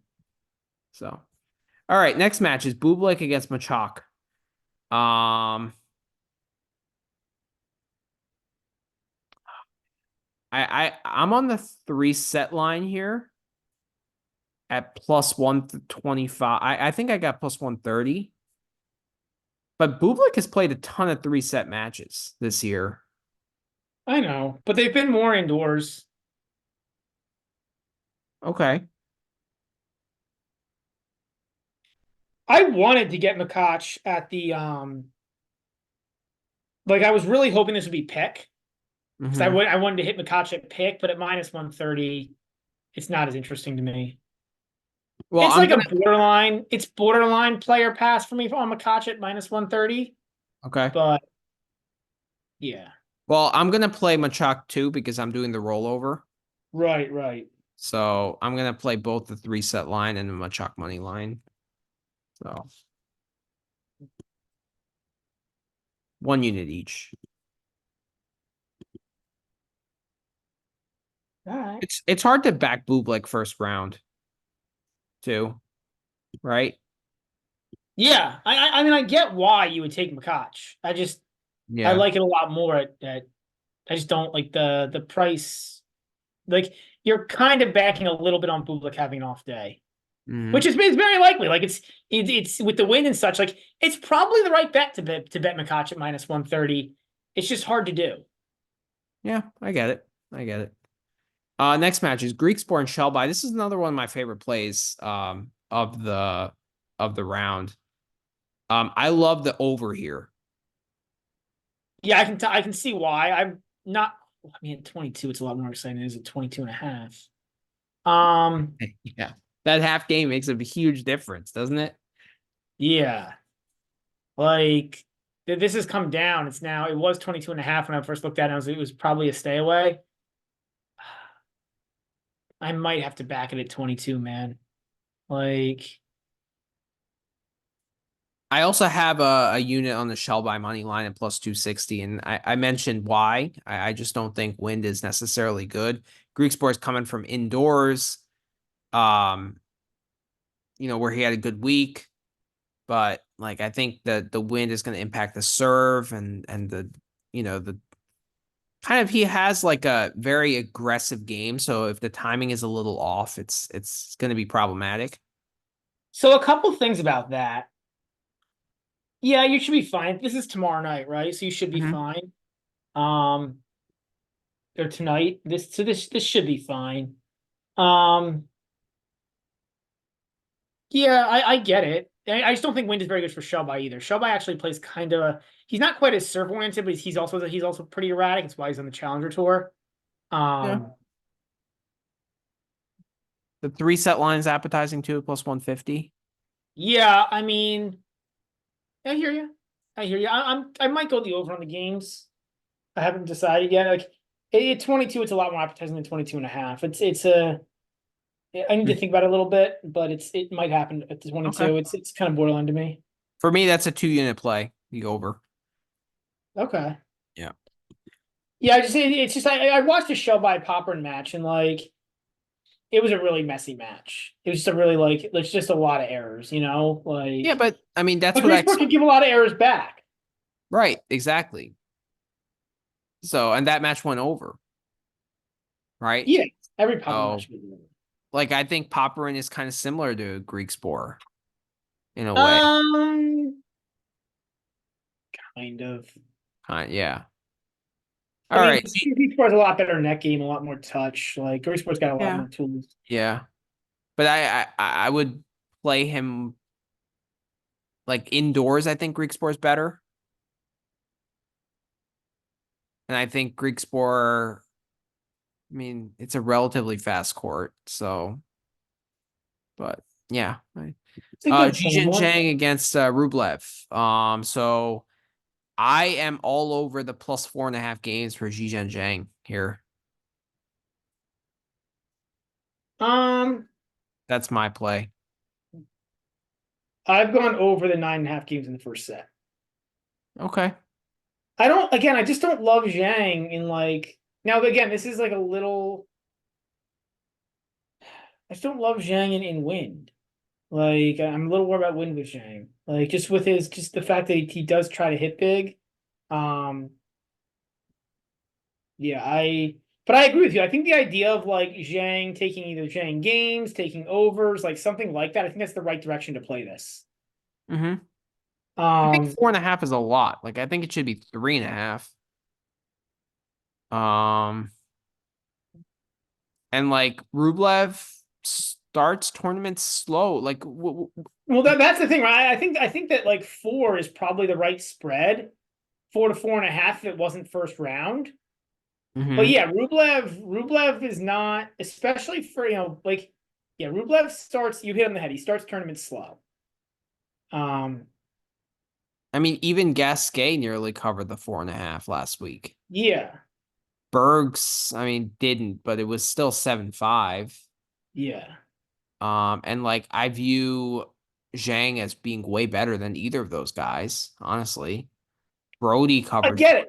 4.5. I get it. Like I am all over. Like I'm on the over the 9.5 games. I just don't love like I don't love like this win spot, and it's a little scary because like if Bad Zhang comes out and like we've seen Bad Zhang I think come out a few times this year still, Mm-hmm. like it's always scary to take games with them, but I think you got to do it. Mm-hmm.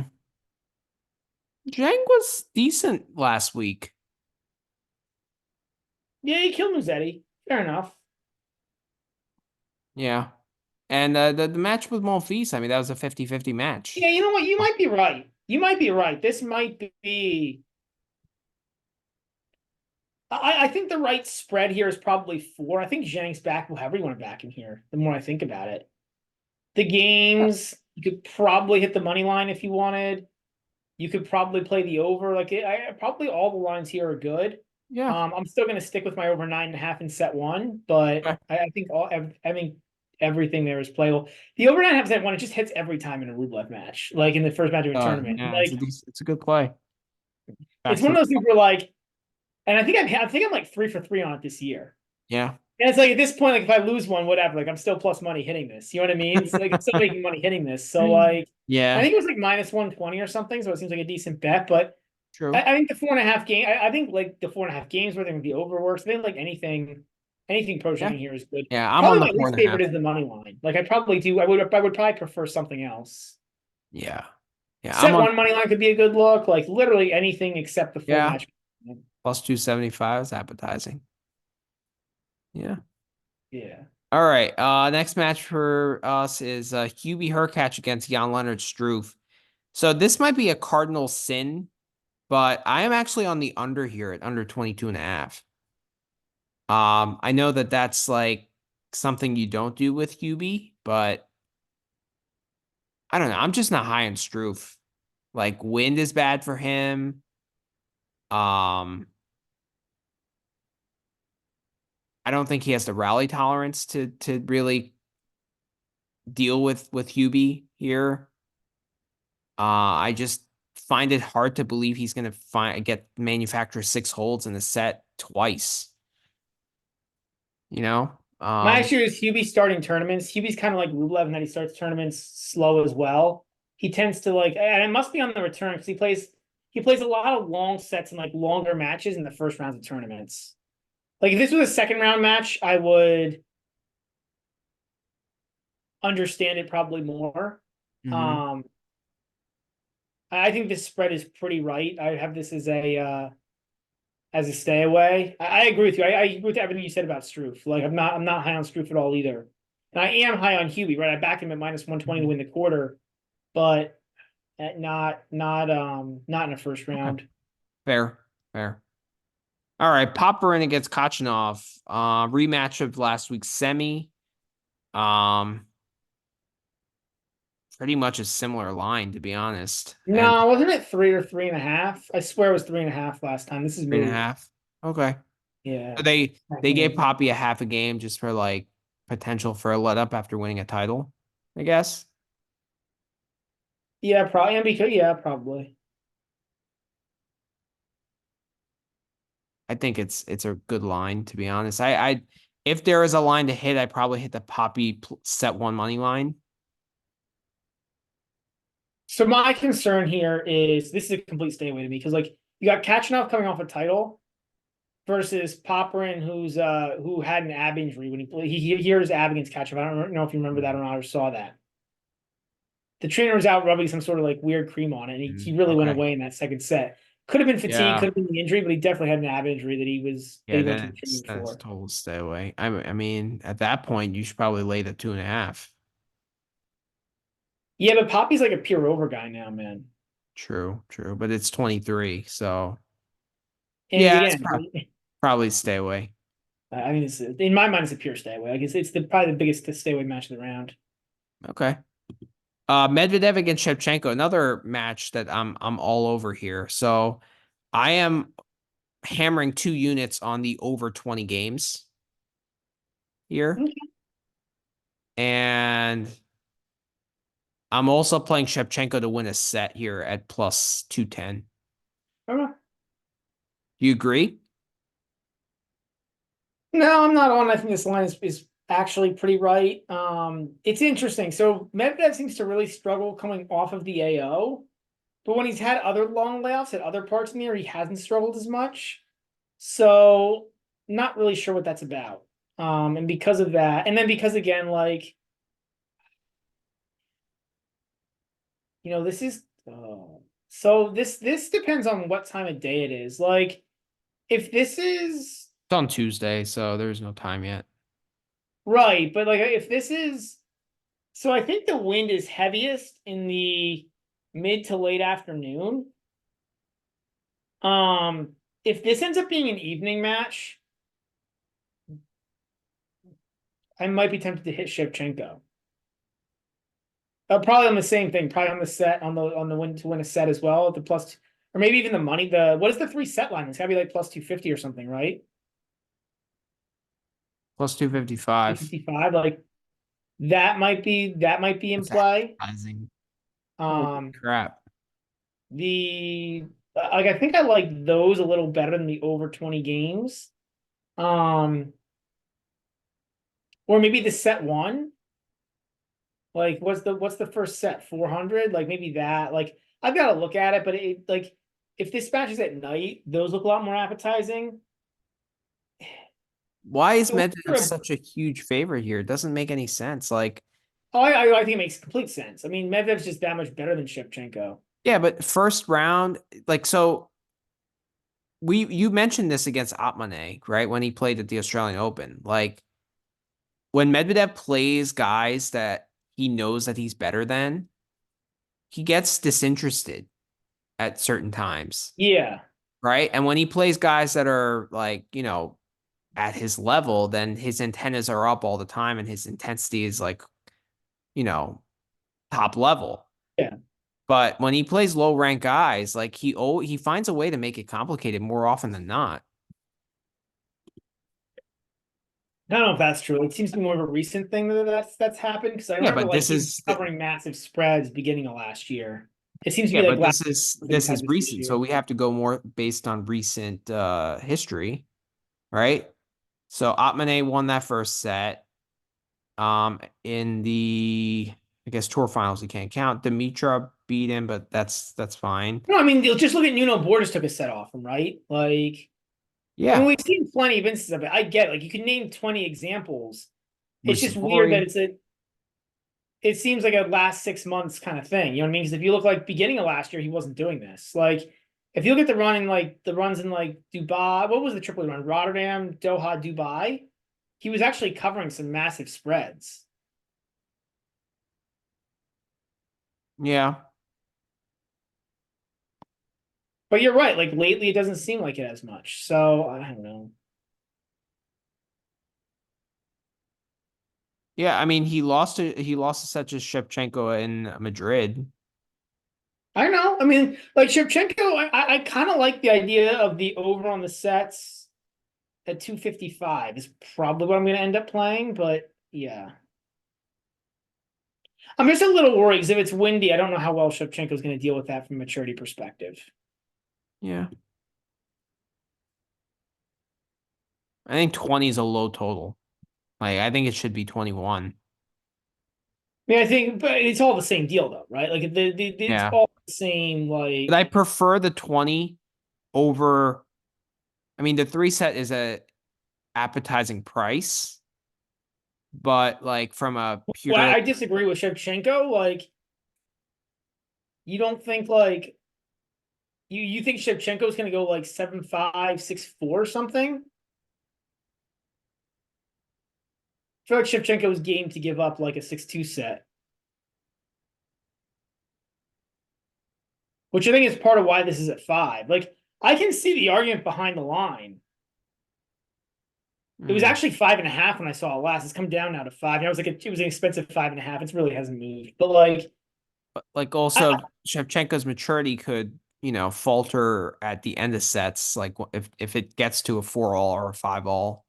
yeah, but I don't think it's gonna. I don't know if it's gonna happen twice though. Like, and it doesn't seem to be like a choking issue. It's more of like a, I don't know.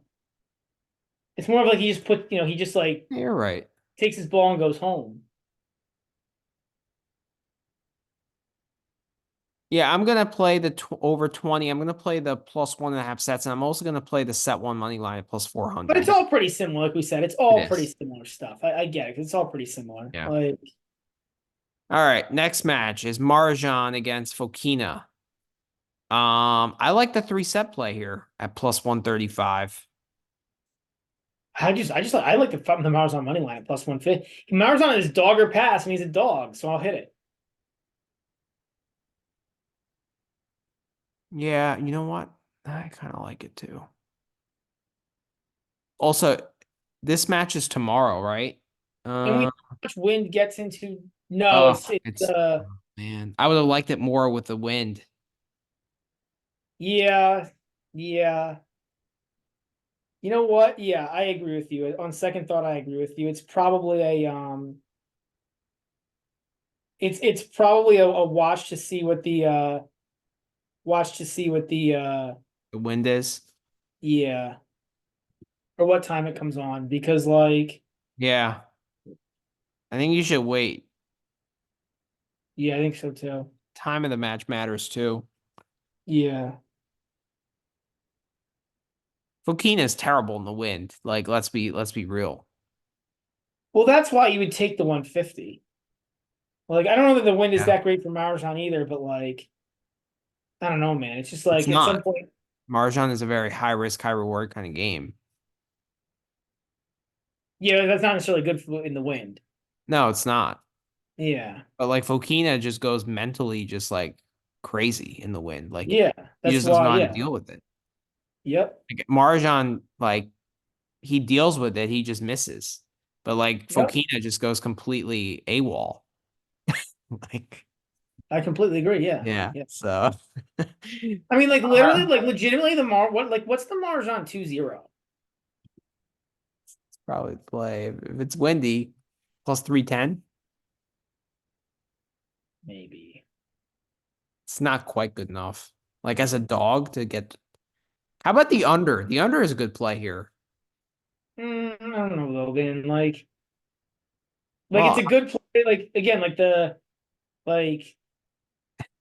I don't think it's like I don't think like I think Fokina might go away. I don't think Marjan will. it's funny. It's like I like the under, but I also like the 3-set line. It's like funny Yeah, yeah. because I could see Hey, like so, what is the under 8.5 in the first set? plus 300. That's something to look at. I'm gonna have to look at that, but like that could be a play. This is the kind of match where I would love to see a no tiebreak line. Yeah. The only problem is if Foki gets ahead, he's probably gonna choke it, and then you end up with a tiebreak. And your under doesn't count. True, Like, true, true. oh. Yeah. I mean, it's not even available. So, all I right. mean, it's kind of why I went the Mars on. Like, there's a few different paths there, right? Like, there's like tennis wise, it's probably a decent line, probably slightly off. It probably should be more like closer to, maybe like plus 130, minus 170 or something. But then you've got the Foki wind mental angle, and you've got the Foki choke at angle. Like, It's true. It's true. Yeah, I'm probably gonna play tomorrow money line too. Next match we got Monfils and Humbert. They played last week in Doha. Monfils won was pretty handily, right? I think it was straights. I think so, yeah. Yeah. Didn't it blow up a parlay of yours or something? Or some It big bet did. you had, like some futures bet? Yeah, I know. I was pissed. It did.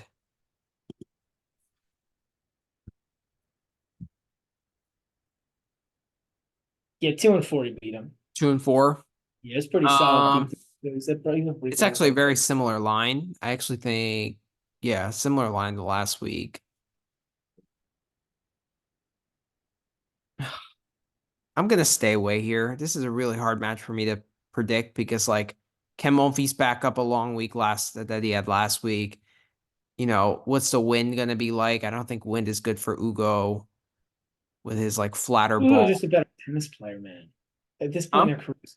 Actually, is he though? Maybe not. I think it's a pure stay away. it is. It Like, is. there's a lot to factor in here. Yeah.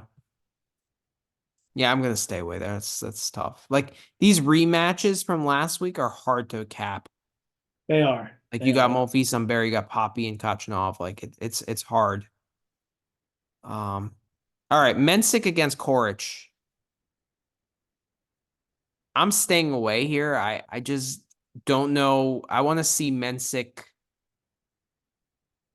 play a match before I back him again after a long week. I Plus, really want to fade Mensik here. I also really don't want to back Corch in the first round. I know exactly. That's the So point. like I'm gonna stay. I'm on the same stay away path as you. But like yeah, I want to fade. I mean, yeah, I want to stay away from Korich, and I want to fade slightly on Mensik. Actually, I want to fade pretty hard on Mensik, but I'm just gonna my stay away is overriding my play here. I was hoping this would be like, uh I was hoping they would somehow like Korich would either end up as like a bigger dog, or as a dog or like a pick, or even like an even money, and Yeah. I would feel a little better taking him. Or I was hoping like Mensik would be a bigger dog, and I could just bet like the Korich doesn't have a good day, but I don't know, man. Ugh. Yeah, I wish Mensik was playing someone else because like I Yeah, agree with you. Like if he was playing Monfils. Shevchenko, I don't know if it's that guy. I don't know. like Yeah, if he's playing like Shevchenko, you could fade him, or even Makach, you if could he was fade playing him. Shelby, for example, right? Like, Yeah, yeah. yeah, If you mean a show by, yeah, you're right. but You yeah. probably do that. All right, next match. We got Lechka against Fushevik. Lechka's a 1.5 game favorite, minus 140 in the money line. Fushevik is plus 115, over under of 23. I'm all over Fushevik money line here at plus 115. Me too, but I don't love it. Yeah, Fusovic, it's a man, one unit play. like you saw what you think against Bublik. Yeah. Like, but I agree. I kind of like I think the wind is a benefit for Fusovic. And like I like backing Fusovic in first rounds of matches, in first round matches of tournaments. Even after qualifying though. But he has a day off. He's a day off. Yeah, I think it's okay. So yeah. Yeah, I agree. Not GBM And Wood. I would also love for him to win for my Greek Sport futures because I think that would be like I'd rather have Greek Sport advancing than is that the quarter he's in actually, or do I have the wrong quarter? But I'd No, way it's the rather right quarter. what? It's that quarter, right? But he's Yeah, I'd on the other have section of that quarter though, I what? think. He's on the other section of that Yeah, quarter. yeah, but I would love to get Fusovic through to the quarters and have him play Greek Sport there. Mm-hmm. Like Okay. that's kind of the idea. And get Fusovic off of like maybe like off of like three like the third like a back to back days off of two tough matches. That'd be nice. Because like for how strong he is, Yeah, it doesn't really translate on the court. it doesn't. It's funny. Like Yeah, the muscles are better for the girls than for the tennis. yeah. So, Musetti against Kazo. This is one of my favorite plays of the round two. I'm all over the Kazo 2-0 line at plus. Well, I got it plus 150. This moved down. I am on a hard Say Musetti fade. what? I'm on a hard Musetti fade. So I'm actually Hard. getting close to the point here. Like if this is at night where it's not as windy, I might take Musetti. I think the conditions matter a lot here. I think like Okay. if this is a little slower, I'm actually tempted. Like, and I don't think Musetti's 50-50 to win this match by any means. But if like I don't know, man, like are we capping Kazo as a top 20 player, or are we capping Musetti as a like outside the top 100 player? We're capping Kazo as where Zhizhen Zhang is, and Zhang beat him 2-1 last week. It's that's where I stand. Okay, all right. So I'm not like going that far on the Kazo bandwagon or fading Musetti that hard. Like on clay, Musetti is there, No, but but my point is if you're capping Kazo as at Zhizhen Zhang and he's borderline top 50, right? that's where I The put North that's where I put Kazo. what? That's where I put Kazo. I'm not saying that's wrong. I actually have him in the same exact place, but Okay. I'm not saying that's wrong. But like, Hmm. if you're doing that and then you're putting a 3-game spread on this, you're then saying that Musetti's like at best he's like borderline top 100, if not outside the top 100 on hard court. On hard, yeah. I guess And so. you might not be wrong. But man, that seems like a stretch, especially if it like if this is at night, if it slows down a little bit, if the winds are a little less. Musetti's got to be top 100 then, right? Like, I don't know. Okay, Like, I mean, yeah, I think you're playing it smart if you wait and see what the conditions are. That's probably a smart move, but but I get it because like if you look at Musetti's results, man, on hard, like it's not good. it's not. It's not. Next match is Martyr and O'Connell. I'm laying the 2 with O'Connell here. I think it's just good enough. Yeah, One I mean, so play. I on that gun to head, I agree. But as of right now, I'm not. But it's like my minimum buy point. Like, Okay. I Okay. might. I think it's like 0 EV. Like, Okay. It's a 1 unit play. I'm not like super I confident. would never play Martyr here, but I like he did qualify. He did beat 2 humans, so like maybe he's. I mean, maybe he's not as bad as he was 2 weeks ago, and like, I don't know. Yeah. All right.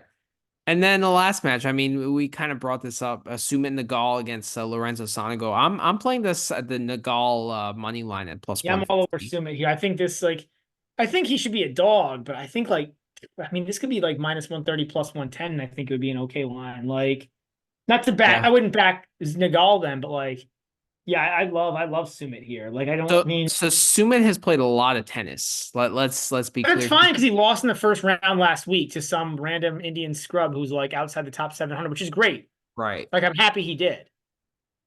Right, because if he went another full week, then I probably That's would fade but I him wouldn't be able to to back him. Like 15. I love that he Yeah. lost because now he gets to Dubai a little earlier. He gets a few days off and I can back him. Yeah. Oh man, do I wish this match was tomorrow because like I think wind is really bad for Sonego. Yeah. A wind is really bad for Sonego, yeah. Yeah. So But I don't even know if but we don't I don't know, I don't even think we need the wind. I mean, Sonego is 2-6 this year, and granted, he's had mostly tough losses, but I prefer playing Sonego against like a top player, right? yeah, And me like too. Me too. Like yeah. you want to like he's another dog or pass guy. Yeah, he is. He is. All right, so recap of the Dubai plays. So I'm on the Monterino money line. I think you are too, but that's 1 unit each, right? We are Yeah. hammering the Kotov plus 1.5 Yeah, sets. that's my favorite play by far Or of the the of the round. so that's GBM That's worthy. GBM. Sure. Yeah. I am on the well, you convinced me to go to the Murray money line at plus 120, but that's 1 unit. I'm not going crazy there. Yeah. Yeah. I'm doing the Machak rollover at minus 130. I'm also playing the 3 set line there. You are staying away. Yeah. Okay.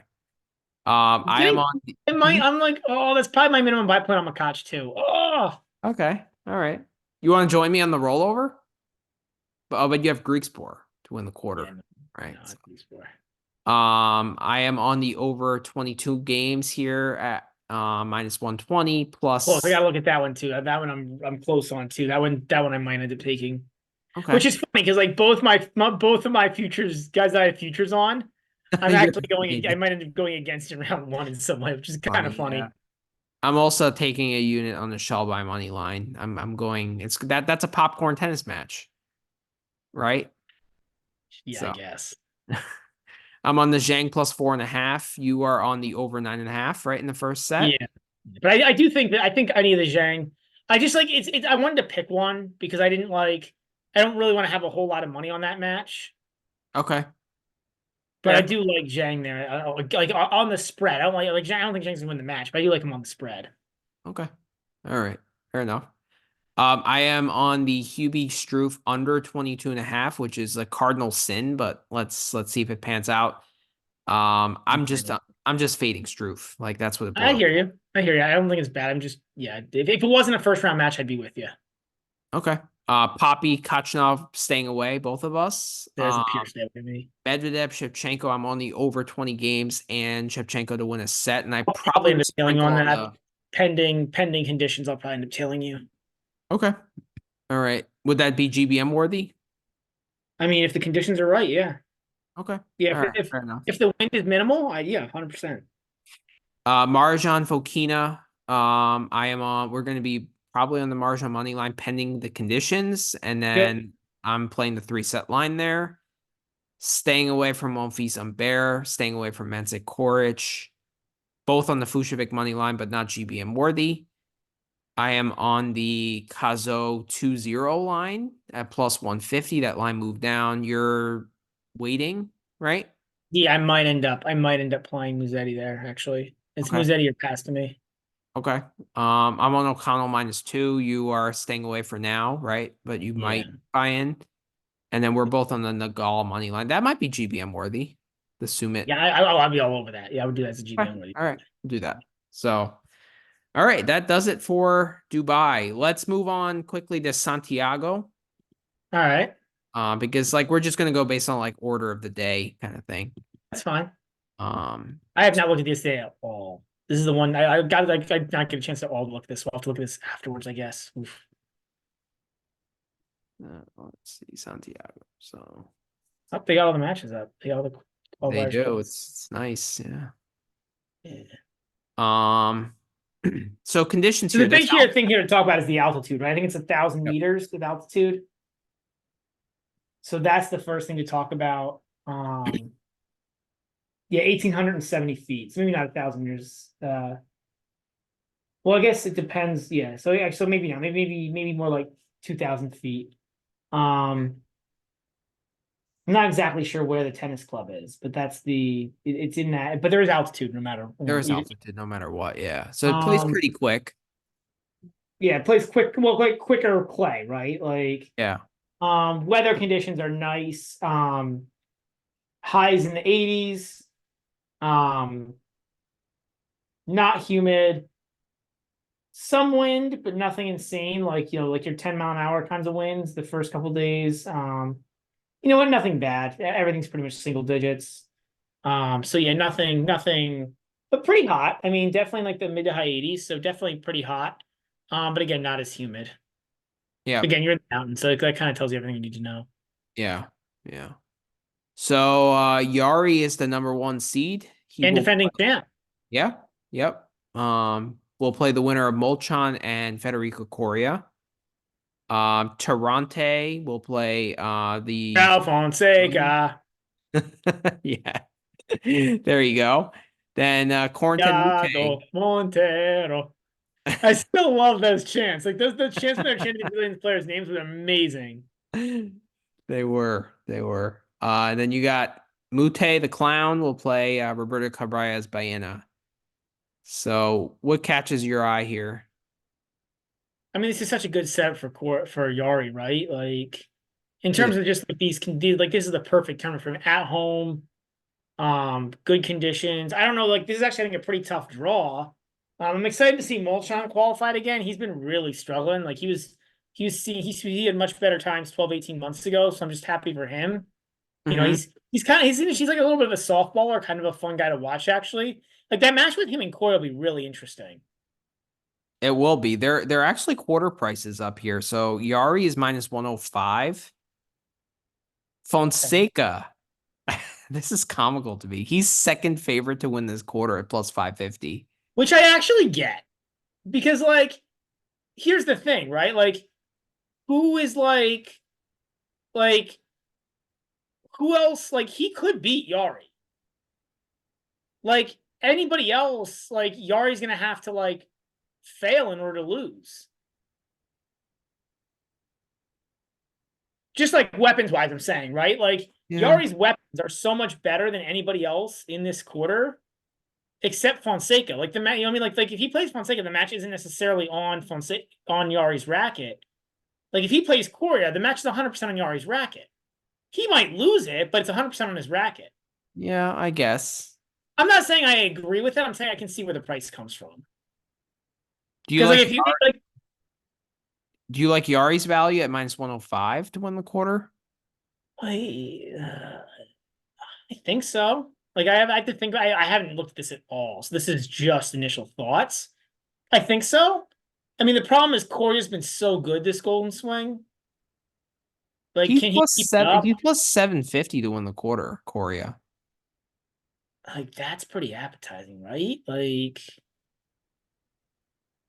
he's got to go through Jari, and that's kind of an issue, but that could be a play. Yeah, I don't think I like Fonseca that much at 550. I think like that was a perfect conditions for him, and this is going to be different, right? Like, Yeah. um, Also backing it up, when he doesn't have the crowd on his side now, it's like, the kid is still 17. I'm yeah. thrilled that he got a wild card here though. Like let's be honest. Like he deserves Oh, it. he's a fun player, and I want to see him play more, and I think it's like good for him. Baena's on a 3-match losing streak. Um, Yeah, I'm not on buying it here at 6 to 1. For me, it's Coria, Yari, or pass. yeah. The Coria 750 is really appetizing because I think he should be favored against Molchan, and then I mean Yari's obviously a favorite, but if he gets past Yari, I think Coria should be a favorite against anyone in that bottom section. So I'm probably gonna hit that Yeah. at 7 plus 750. Yeah, I mean, you could almost play both.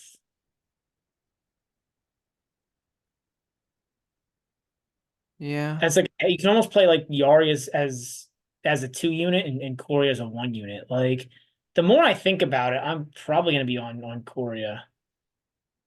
And I kind of like doing like the two on Yari and the one on Korea.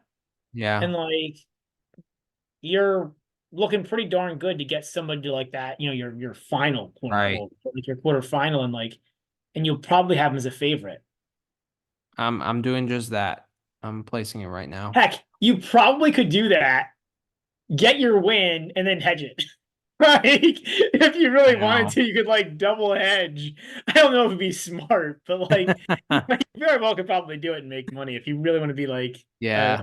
cat. No, I like that because like I think either of those guys are going to be huge favorites in the quarterfinal.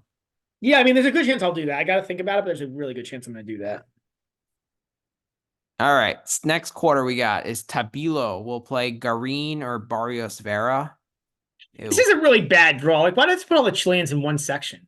I know. I know. Like, yeah. Galan and Darderi, and then Wanma against Hoffman. One man, he's in a tournament. He qualified. Yes, I know. It's exciting times, man. Your boy. My boy, my favorite player on the tour is in. He's in the draw. Um, So I think Darderi plays better in altitude. so does Hoffman.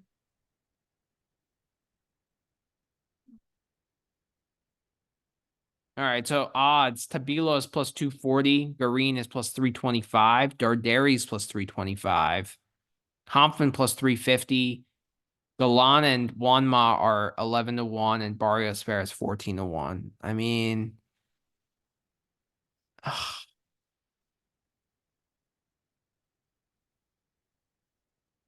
Quick hitters, those are all actually kind of interesting. I know. Like,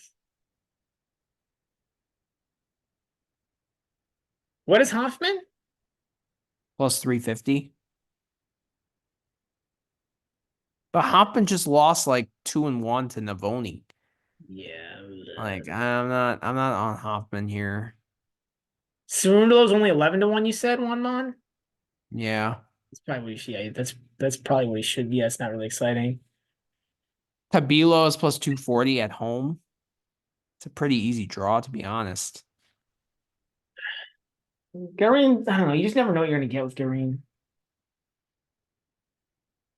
I mean, I think like one of us could beat Barrios Vera. I mean, he's He's Barrios not looking too Vera is good. just not. He does not look good. No. Uh Darderi, you think like he's still on that let up path after the Cordoba win? Like I feel like Darderi plays better I in don't know. I think Tabilo is the favorite here at 240. When I think about it, might make sense. You hit on the head. Barrios Vera doesn't look like he doesn't look like he can win playing three sets right now. no. Guy doesn't look like he can play three sets. I mean, he doesn't like he had to retire against Yeah, some Pats Morales, and then did you see the match against Baena? He looked like he was gonna die. I know. I know. Like, I don't know how he held the last game. Like, Yeah. and then Fonseca, the crowd just got completely in his head. Yeah. Um, But I like Tabilo at plus 240 because like I think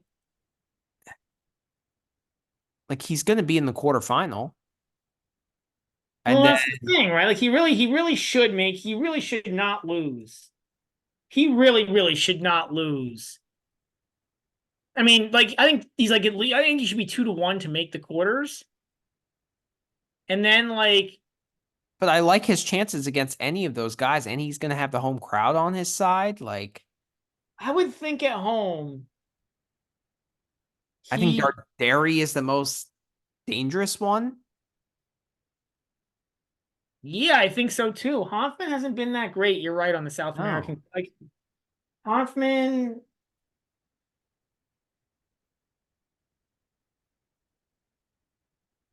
I'm actually loving Tabilo here. Like I think that could be GBM worthy at plus 240. yeah, I mean, I am very tempted to. Like, it's, yeah, I don't know. I mean, let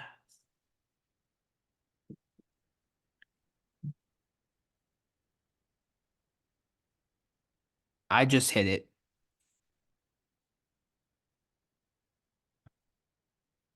me think.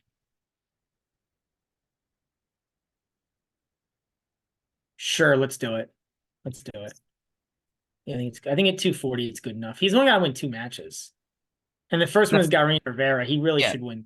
And then, I mean, I think it's close. I think he's like, it's closer to a flip, him against Darderi or Hoffman. But but the even whole still, crowd puts it in his favor. yeah, maybe slight. Yeah, probably. But like, my point is if he's 2/3 to win his first match and he's 50-50 win the second match, that means he's 1/3 chance to get through it. And it's plus 240. It's probably good enough. I'll back that. Okay.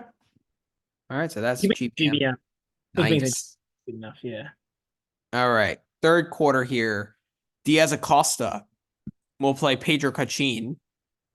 Who's a lot. He's form is terrible, Khachanov, but he has been better at altitude. He's better at altitude. Good point. Good point. Passaro will play Martinez, Pedro, Seyboth Wilch, the double fault, double fault cheerer. Yeah. Will play Roman Burruchaga, who we have to mention is way better at clay altitude. Like he can't play at sea level, but at altitude he's dangerous. Yeah. Like he got destroyed in Rio, and I think in Buenos Aires too. But like in Cordoba, he was fine. Yeah. Oh, Yeah, I agree. and then the 3 seed is Arthur Feast has really been struggling. It's looking like you're going to get a dinner from me. Yeah. Top Right? 10? Top Yeah. 10. Top 10 player Arthur Feast. He's top 10 this tournament.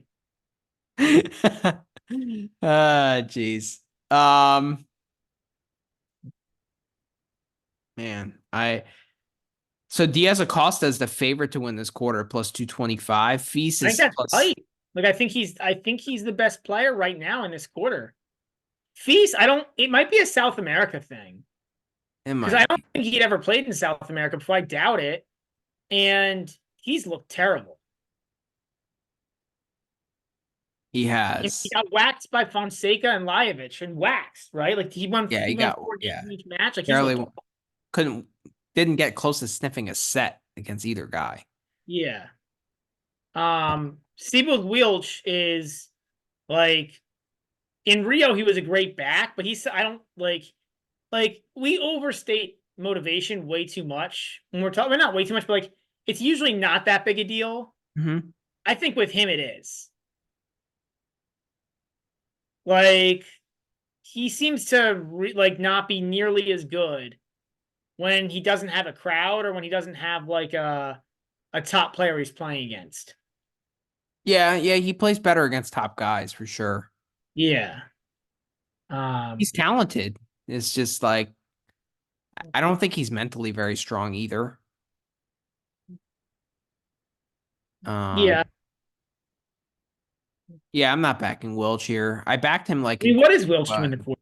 Just out of plus curiosity, plus because 450. yeah, no thanks. No. Pedro at 5-1. I can't get there. He is good at altitude. He did like it's just his form is dastardly, but he is good at altitude. Passaro, Cachin. Passaro is 750. Cachin is 9-1. Burruchaga is 11-1. I mean, Burruchaga's the play here, I think, at the price. Like, I think that match versus Vilch, like, he's probably a slight favorite. He's probably not. But I'd rather do a rollover Why? because I think that the market still respects fees. What do you think the line's going to be on Burruchaga for the match against Feast? It's probably going to be like Burruchaga will probably be like 250. I mean, if you think it's really going to come out at 250, then yeah, you got it. Then the right thing to do is roll over 100%. Yeah, I don't know that I agree. He's Like, I just don't think starting to get the Korda Draper treatment. I feel. I don't know. I mean, he basically earned it up until this last these last couple matches. Yeah, he'd better off like play Montpellier and like Marseille next year. Like, what? I don't know why he's doing this. Yeah, yeah. I'm gonna stay away in this quarter. I don't know. I don't. I think Diaz Acosta might be like I like him against Kachin, but I think I'm still worried about like a hangover effect after the Buenos Aires title. Like that was his Wimbledon, like growing up there and coming in as a wild card and winning that event. Like, Yeah, but he still played fine in Rio. yeah, he did. Like, I mean,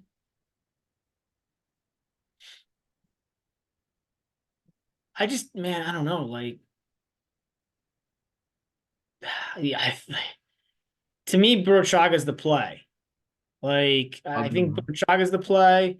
I think we can debate if you want to do it as a rollover or as an outright right now. I think either one is, like I think it's a good debate, and you're probably right. The problem is like, man, like if somehow it's not Diaz Acosta, right? Your money line on Burruchaga, your money line rollover just dies on Burruchaga. True. Like, But I don't know. I didn't see the line, but he's probably a dog against Wilch too. yeah, I don't know what he's against Wilch. I mean, that's the question: is what is he against Wilch? Because maybe it is a rollover situation. I don't know. Well, once we look at the individual matchups and we look at that, I think there's something Okay. to look at there. But yeah, All right. Acosta could be a play too. He's been so dang good all Golden Swing. He Like, has. He really has. Like he's been good. Um, Munar, the bottom quarter. We got Munar against Zapata Miralles, Ramos Vinolas against Hugo D.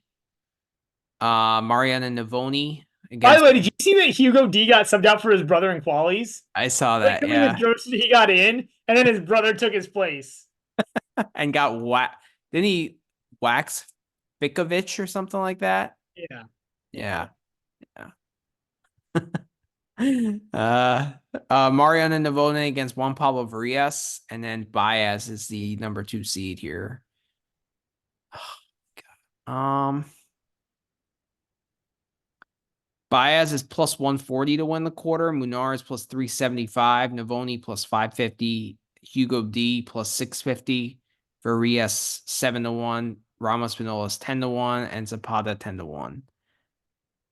I mean, I I really don't think Baez is going to lose this quarter, but are you concerned about Baez in terms of backing up a title win with another good run here?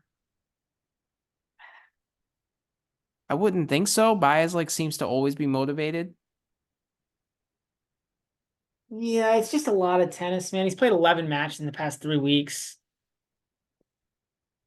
Um, Different conditions too, like going from sea level to altitude. yeah. But he won't play his first round, and I think that doesn't this tournament end on Sunday, or it also ends Saturday? Yeah, I think it's a Sunday end. I think this one is a full week. Um, Yeah, it's a full week.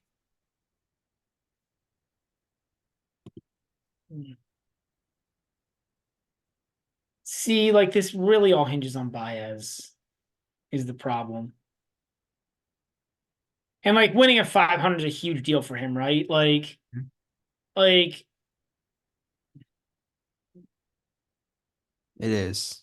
I'm I gonna. think there's a non-zero chance that he withdraws.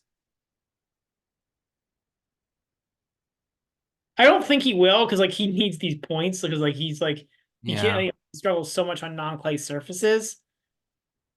And like this is another great tournament for him to rack up points and potentially win the event. But Yeah. because if Baez withdraws, Ramos could be a play here at 10-1. He won a title out of nowhere last year.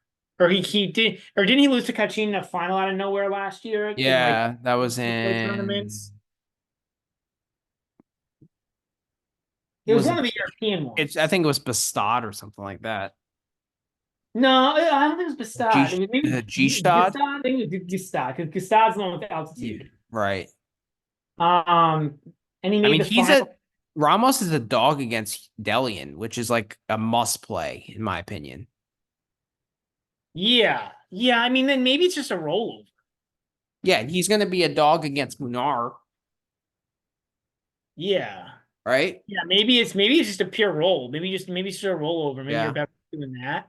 Because you're right. I think he's a dog in every match, and you're only getting 10-1. It's not. I mean, like, given that he's probably a dog in every match, it's probably not a great price.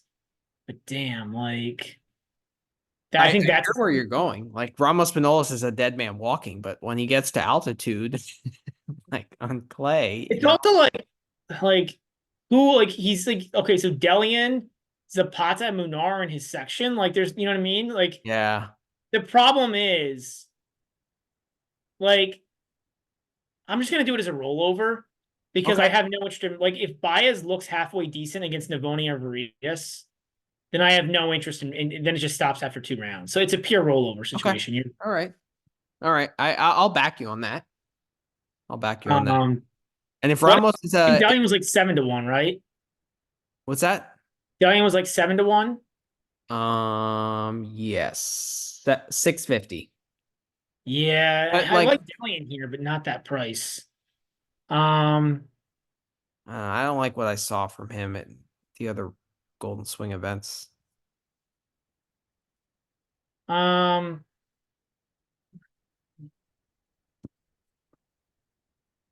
yeah, no interest in Navone. No. Not much interest in Varias.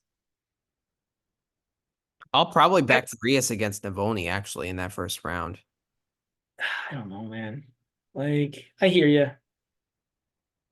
What? Yeah, I mean, it depends on the. It always depends on the price. Ooh, see the problem? I don't know, man. It's probably a good hit. Yeah, I don't All know. right. Like, All I right, probably will let's too, go but it's over these not 12 easy. matches. So What? Pissarro against Pedro.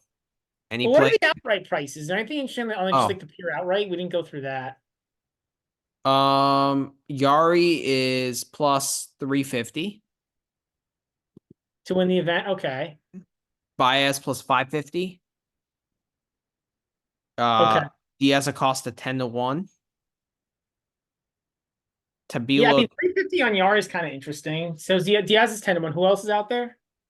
Tabilo 12-1, Garin 12-1, Munar 14-1, Darderi 14-1, Feast 20-1.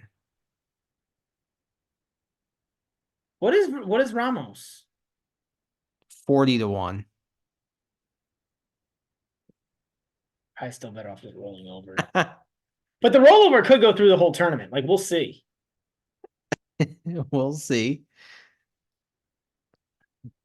Korea 40-1. Ooh. Burruchaga 80-1. Ooh, the Korea, those two are really interesting. I mean, there are some interesting prices here. There could be a lot of money put down on that tournament. Like, You better not hope it's Doha all over again. I know, but there could be a lot of money put down that tournament because I like a lot of those prices, man. Uh, All right, on to individual all matches. right. I'm leaning the Yari plus 350. I Okay. don't know. I prefer the quarters on that, honestly. Yeah. But all right, Pissarro against Pedro. So Pissarro is plus 135. Pedro is minus 165. Pedro is a minus 2.5 game favorite. I'm staying away here. I just it's hard for me to. I want to see Pedro at altitude. Like I know he's better at altitude, but I want to see a match first. You have a play here?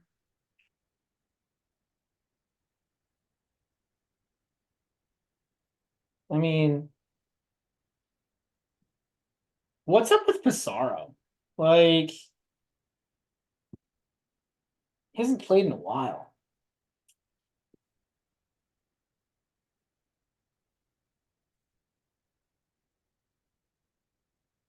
Mm-hmm. Yeah, he hasn't played. Yeah, this is a surface transition for him. Yeah. I don't love Pedro either. Like, I don't know. I mean, this one's gonna require some thought, but I mean, my initial thought is it's probably a stay away. This line looks not completely disrespectful, but I gotta think about it. I could end up playing I mean, it. Pedro just lost to Puccinelli de Almeida. ranked 315 in the world at Rio. Yeah, I mean, yeah. I'm staying away here, man. I can't. Molchan against Korea. I'm all over Korea money line here. Even money. You got to think, right? Like Yeah. just initial quick hitters. Like you've got to think. I mean, last 2 weeks before this little run, Molchan lost in straights to Galan, um, and then he lost to Melihani Alves.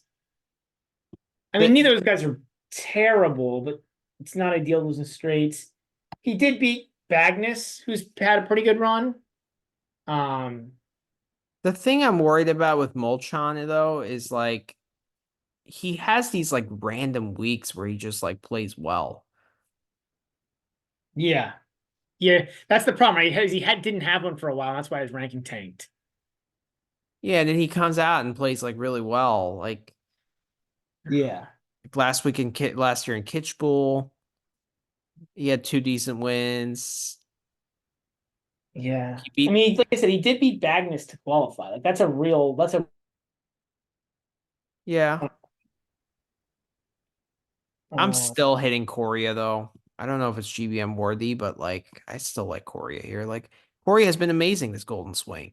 And I think altitude favors him. oh, I think he needs altitude as well. Or not needs, but I think altitude's good for him too.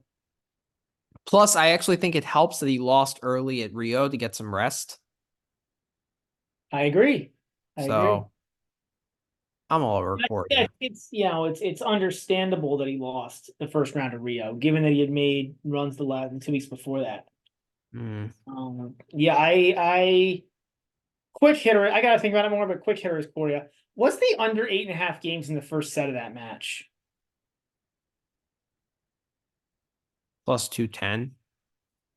It's an Kind of think interesting more, look. but that's kind of appetizing, man. Like serve means nothing in this match. Yeah, it doesn't. It doesn't. And both those guys can play a ton of undersets. Like Corey in Golden Swing so far has played. Wow, he hasn't played any tie breaks in the Golden Swing. Yeah, I mean, there's not going to be any tie breaks. You know what I mean? Like it's almost The a entire guarantee. Golden You Swing, know? he's played 1, 2, 3, 4, 5, 6, 7, 8, 9 matches. He hasn't played a single tie break. Yeah, I mean, it's probably not. The line is probably right there because like plus 210 is not great value. But man, like ugh. I don't think Molchan should be a favorite here. Like I think at the minimum that should be flip flopped. I would think. I mean, it would just be because Molchan's one had two really good wins to qualify. That's what would be driving that, right? Yeah, Like probably. nothing. All right, next match here: Diaz Acosta against Khachin. I'm laying the 3 here with Diaz Acosta. Uh, Like I this is understand Khachin is better at altitude, but he's barely won any tennis matches. Like I think he's lost. Yeah, I mean well, he hasn't like won a tennis match in 4 months. He's over his last 10. yeah. That's I not mean ideal. that's no, it's not. It's like that means you're struggling with confidence and like these guys are going in opposite directions. Yeah, for real, Like right? Diaz Acosta is trending up in a big way too. Yeah,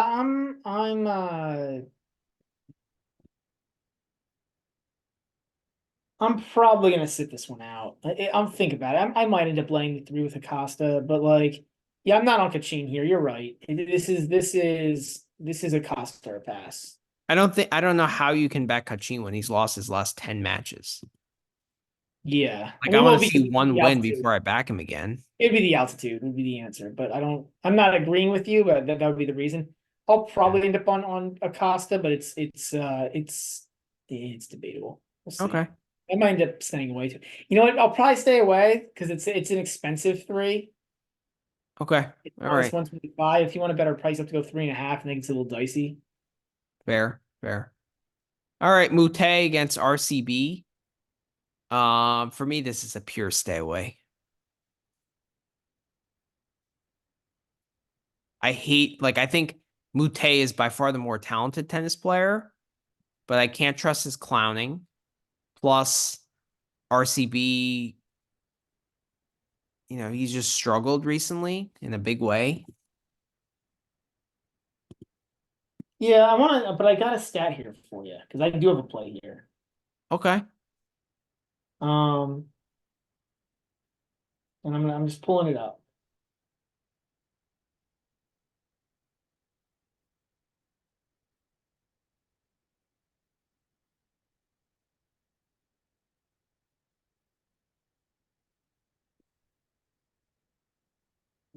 So on clay,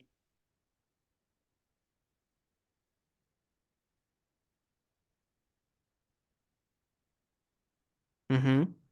at main level, actually, it doesn't even matter if it's main level or not. No, it doesn't. Like, it takes me forever. But basically, like Mute, and like we know why, right? This isn't like it's just random. Like we know why this is, but Mute is he's 2-8, not 2-8 in terms of match. Twice out of his last 10, once he's lost the first set, has he won the second set. Like if it makes sense. Like I mean, we've seen him play enough. Like if he loses the first set, he's going home. Right.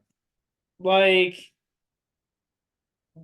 he has his 23 slams. Like he doesn't need anything else. Like he's like there's really no reason he should be playing the sport anymore. He's just out here to have fun and please the fans. So if he's losing, like there's nothing else to do.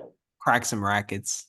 Yeah, break some rackets, make have a nice show, build a nice fire, and go home. Like So if you're saying if you're backing Baena, just go to 2-0. tempted to play the 2-0 Baena. I'm tempted to play the under 22. I gotta look and see maybe like one of those two is my play. Either the 2-0 Baena or the under 22. Just because I think if Baena wins if Baena wins the one set, I think it's 75% likely this is done. Okay. I mean, like if Baena wins the first set, I think he's got a 75% chance of winning the second set. Okay. That's fair. I also might play I like Baena that. the second set money line at -130. I gotta look at it, but I wouldn't be surprised if like because Baena like for like Baena's he's got his issues, but he does compete. That's And true. like, is Mute like so? There's two possibilities, right? Mute loses the first set, and then he just goes home. And like Mute wins the first set, does he have like the capacity to play two good sets of tennis in a row? I mean, he does, but like I'm looking at like all of those lines. So I want to get involved in Baena in some way to win like after the first set. It's a very interesting bet, but I it's like maybe the first time I ever played this, but I like your narrative. You talked me into it. I'm gonna play the Baena second set money line. That'll be a fun one to post on the Discord. Yeah, I can't wait to people are gonna be like, huh? Second set money line. Yeah. I like it. I like it. That's funny. All right. Next match, we got Garin against Barrios Vera. I really want no part of this, honestly. Like, I think You know what I Garin. kind of want to pick here? I kind of want to go Garin the first set minus a game and a half. Like, because Garin's been like, I guess he really hasn't though. He lost the first set 6-2 to Baena. Yeah, this is I just this want is no part of this. Like, one guy that's really struggling versus one guy that just sucks. yeah, that's Like, probably right. I just don't want. I don't want to watch it. I don't want any part of Yeah. it. I guess that's the time I'll be like taking a nap or doing something else, like when that match is going on. Yeah, because it's gonna be on center court. You know that with two Yeah. Chileans, right? Yeah. Galan against Erderi. So Galan has been sneaky decent. In general, he's sneaky decent. Like we make fun of him because like Yeah, he's it's so Galan. frustrated in the back, but like Well, he lost to Chardy at the Australian Open. he'll never feel like I don't know how he lost that match. Like I sure like he was gonna have a heart attack. I think it had like heart surgery done like within the past year, and he's gonna have a heart attack on the court. He was like bent over, like on like the on the wall, and like come on, still couldn't win. I mean, it was truly like a sight to see. Like it's one of the more embarrassing losses I've ever seen. Um, yeah, but that being said, so like fine, he's 3-3 on this golden swing, and all the opponents he's played are guys in the top 150. So it's not like which for the golden swing is like, outside of complete scrub territory, right? Like he's like he's a high challenger level guy. Mm-hmm. Is Darderi really that much better? Like it's just one tournament. Yeah, I think he's getting slightly overvalued here. I think he should be the favorite. Don't get me Oh, he wrong. should be the favorite, but And I think like altitude is better for him, right? I agree for Darderi. I agree. Still probably gonna be taking Golan at plus 155. I mean, I got to think about it a little bit, but this is close to being. This is probably going to be a play on Golan. Oh my God. I don't know. You just don't want to back Golan, which I understand because like No. that's the same thing. I like the same thing I said. I just like, man, like you're just feel like It's not Darderi, it's Galan or pass in my eyes. I'm gonna lay away. I'm gonna stay away. What's the 3-set line here? Yeah, I might play a 3-set line. okay. Yeah, it's just the price, Off. man. All right, Munar against Zapata Miralles.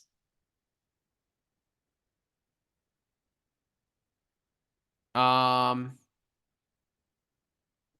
man, I don't like Zapata Miralles. Like I think he's I'm on just Munar. I think this is Munar, and it's pretty easy to me.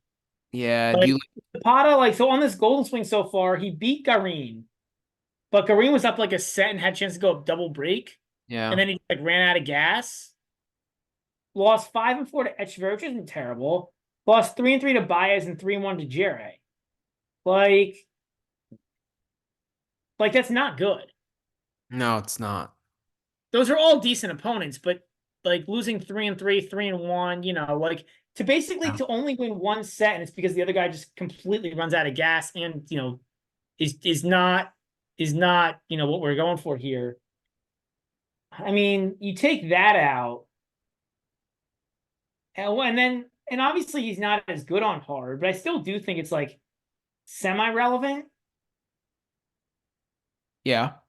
The last time he beat a top 150 guy outside of that Garin retirement was July when he beat Garin again. Before that, you've got to go back to May. And like, granted, I know he's better on. I know he's completely useless when he's not on clay, but like, he can't win one match. He can't win one match against like Yeah, seriously. tour level player on hard court. Like, I don't think like at this point, I don't think it's just a hard clay thing. I think he's just really out of form. Yeah, he's just not very good. He's just like I don't know. He just looks like a step slow. Like when I watch him. He never looks fast, and I agree. He looks slower No. now than normal. Yeah. I'm on Yeah, Munar here. What are you doing? Laying the for 3? 3 games is a lot, but I'm probably gonna either lay the 3 or play the 2-0 because like I'd rather take the plus money, honestly. yeah, I think I would too. Like The it's problem tough. Morales will fight. Like Morales will give it a good effort, but doesn't really matter if you're not playing good tennis. has Munar won a lot of matches in straight sets though? Because like I always feel like he's a choking candidate. I mean, he beat Galan and Cerundolo and Offner in 2 sets so far within the past month.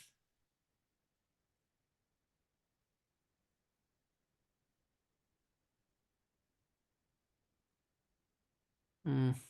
I don't think Munar's amazing either by any means. No, I'm not taking much stock into that Galan match because of like how hot it was. Fair, Solo was just terrible. And fair. he lost outright to Bagnus and Ugo Belly, and then like Offner is just like bad in Golden Swing, period. So I don't know. I like backing Munar here, but I can't do the 2-0. So you'll lay the 3 because that's the only other option. Uh, what about the over 12.5 at -105? Really? Like, I mean, now then you're counting on Zapata to win 5 games in a set. Yeah, that's true. Like to me, this is either the Munar 2-0 or it's a pass. How about the -1.5 games in the first set? Why?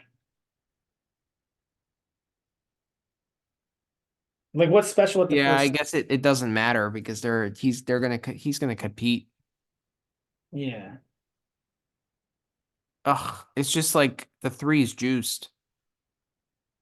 That's the problem. Like I take the 3 at -105, but not one -125. I'm like Mm. hesitant. I gotta think about it more. I mean, we have a data thing to ponder it. So next match, your favorite tennis player, Juan Mas Cerundolo against Hanfman. Ugh. Uh I don't know. I think this is a pass for me. Like, I as much as I love Juan Mon, like, I think this line is pretty right. I Like gun to head, I would actually take Juan Mon here, but I'll just pass. Yeah, Hanfman is really in not good form, but I mean Uh, he does play better in altitude, right? and he's actually, I don't think he's that out of form. Like, um, he won a few matches this Golden Swing. Hanfman?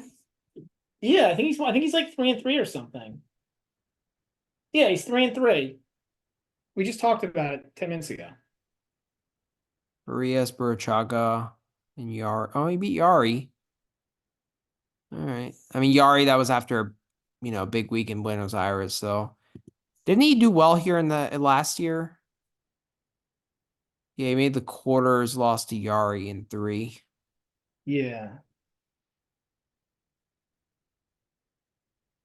Oh, oh, and he qualified last year. Okay. I don't know. I think like Hoffman's pretty Yeah, tough. 3 games is it's a stay I, away. I actually I think it's a dead right. The more I think about this, I think that's the dead right spread. That's right. Yeah. Like Mariana Navoni against Juan Pablo Varias. I am all over the Varias money line here at -120. I I just think like it's not necessarily a let up spot, but it's the conditions, the condition change. And I think Navoni's experienced enough to deal with. so you're on Navoni. Oh, you don't think he's No, experienced? I'm on Varias. Like I don't think Navoni is going to be able to adjust that quickly. Um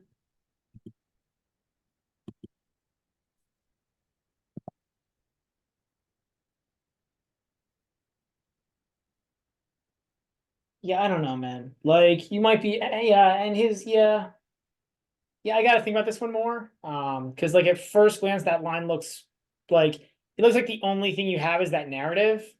And I don't Mm-hmm. know if that's enough to get me to back a line. Otherwise, like otherwise, like to me, this the only thing that would make me back Varias here is that narrative. But there's really nothing to make me back Navoni either. So I'm probably gonna end up staying away, but I gotta think about it a little bit more. Maybe I'll end up backing it, but I gotta Okay. think about it. I think your narrative is valid. I just don't know how much it's worth. Okay. Fair. Fair. Next match is Tirante against Fonseca. Tirante is a 1.5 game dog plus 110 on the money line. Fonseca is -130 over under 22.5. I'm gonna play the Tirante money line here at plus 110. I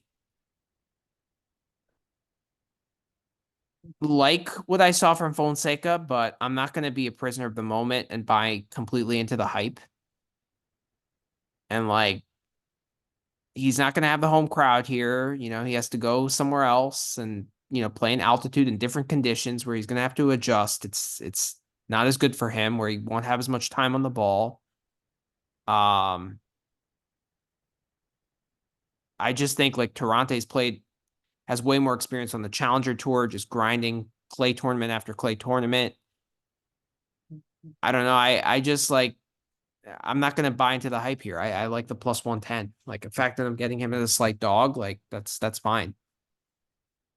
Yeah, I'm pretty darn sure I'm doing this too. Okay. But like I think if you're taking Fonseca, like if this is like buying and selling stocks, like you're buying Fonseca here at the high. Right. Like, and maybe that's Yep. not wrong, but like you're like this assumes he plays pretty close to as well as he did in Rio last week. Mm-hmm. I feel like conditions were perfect for him in Rio. Right. Um, and also I think the crowd was a huge part of that, right? Like if you watch that, I watched that Garin match. Mm-hmm. The crowd beat Garin as much as Fonseca did. Like Fonseca was good, like did some good things, no doubt. But Garin was up a break, I think, in both sets, and the crowd just got completely into his head. Mm-hmm. Um, yeah, I think Fonseca, like, he's got talent, but at this point, he's like Tirante is like this should I think this should be pick.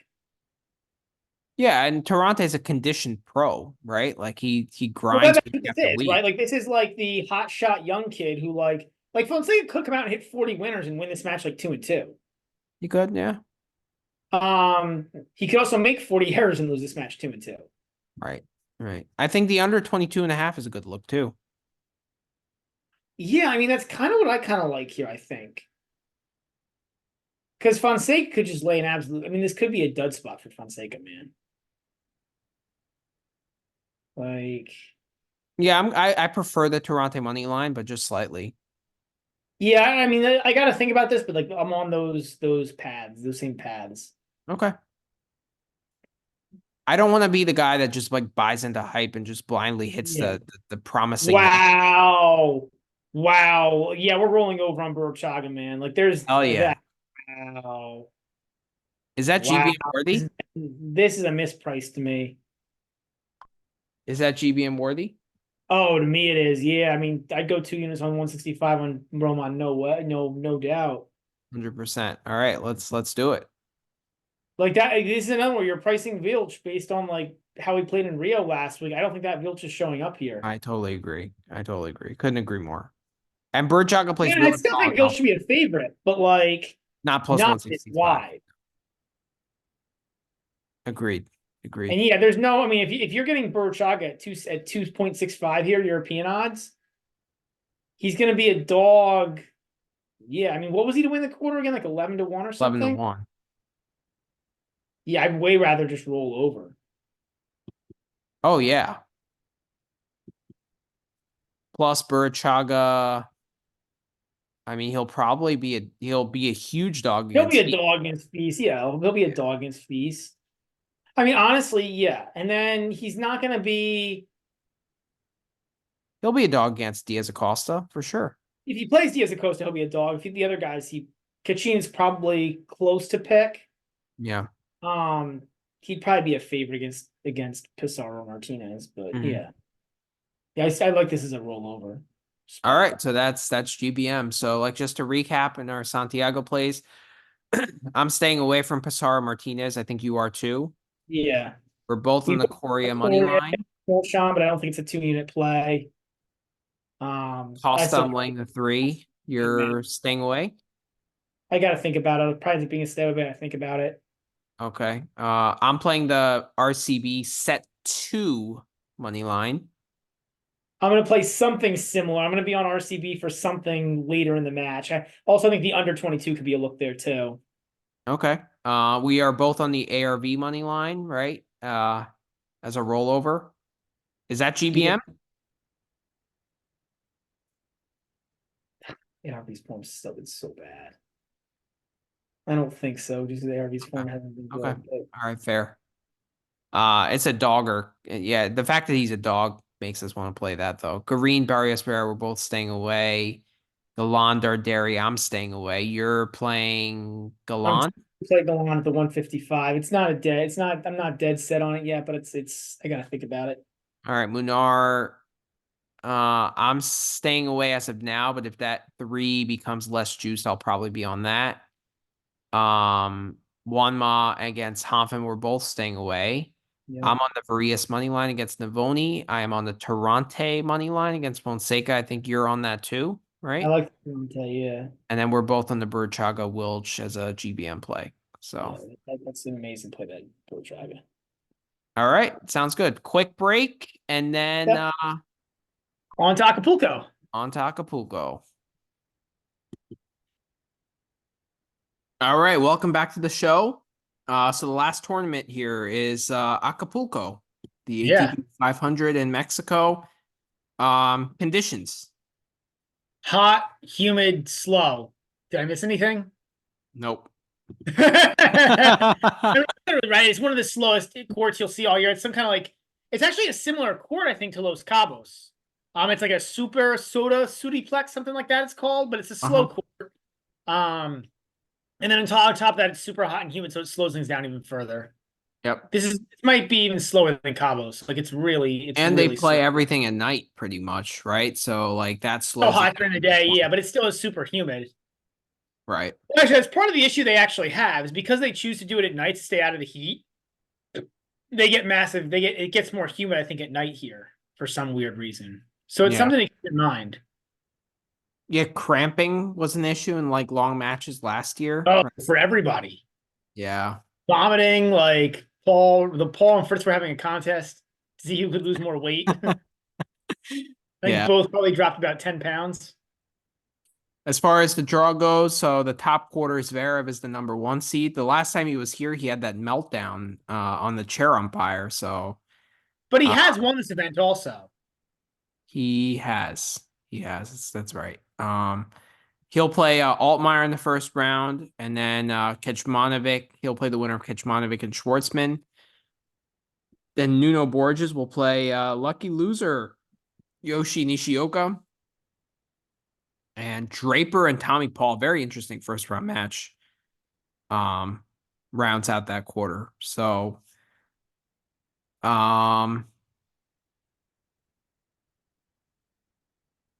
I don't like Draper here by any means, just because of like the heat. No, are there quarter prices up for this or not? Uh they just placed the qualifiers, so we might not get that. I'm gonna doubt it, but yeah, I think there's probably will just be outrights up. Let me see. Yeah, no, it's just outrights. Yeah. Uh, I'd like Paul here, and like if I got a decent quarter price here, I think Paul's a decent look. I don't like the way Paul physically gassed out at this event last year. Yeah, but he still made the final. It's not like it's not like he's not fit. He just played 3.5 hours against Fritz in like really humid conditions. Like anyone would struggle in that. I don't think that's a Paul problem. I just think that that's like a humidity slash heat problem, you know? That Yeah, heat. but he has to do that against Zverev. This is actually a sneaky tough quarter because I think this is a good court for Kecmanovic. I don't know if the humidity is good for him, like the fit, like, but I actually think that Kecmanovic is pretty like. I know you're not going to agree with this because he got a beer gut, but like he's actually like pretty fit, man. Like he doesn't really like. I don't know. He doesn't physically gas out. Like he could mentally go away, but I don't think he's going to physically gas out. He's Uh, like he's like like Sometimes hunches fit. over, and I think like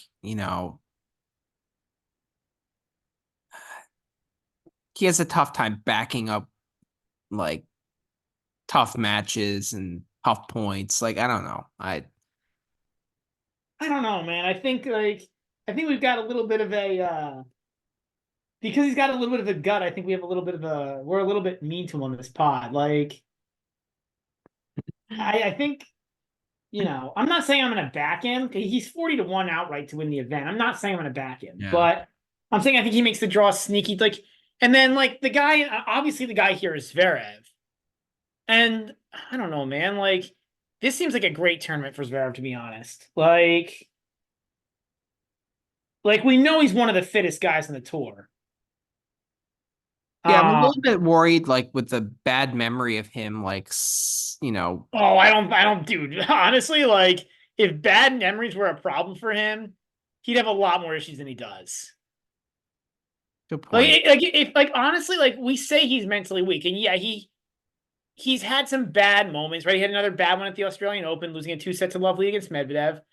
But like he's pretty mentally tough from like being able to overcome like adversity like that. Like he's been dealing with the trial stuff every tournament. Like him being asked about, other players being asked about, and he still has performed like relatively well, all things considered. So Yeah. I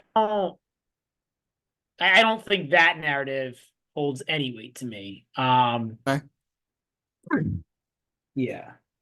If I can get 2-1 on Paul to win this quarter, I'm gonna take that. Oh, no way.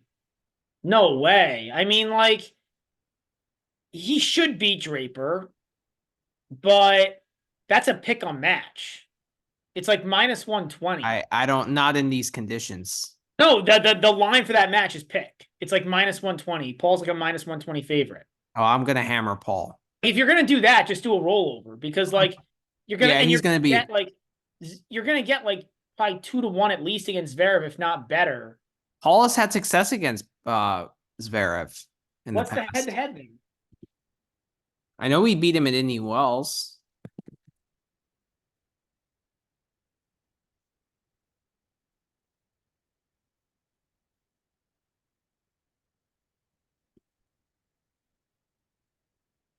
He's Mhm. 2-0. Yeah. One win in 2020 and then 2 years ago at Indian Wells. I mean, I don't know, man. But he beat him Like here. 3 years ago, 4 years ago.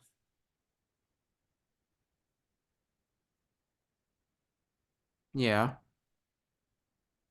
No, I like Paul here.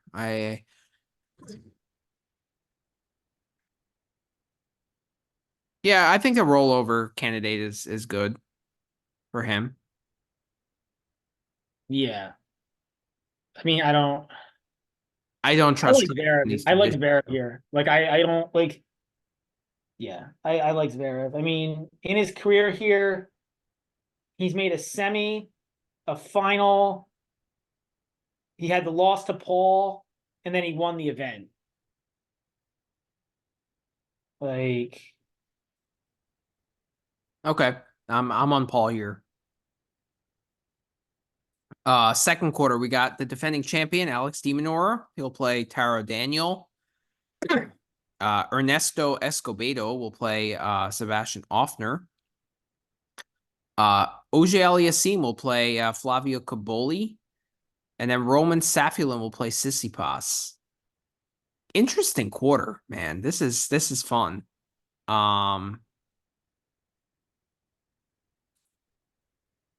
I think we have to pump the brakes a little bit on Roman. Like he's actually struggled since the Australian Open.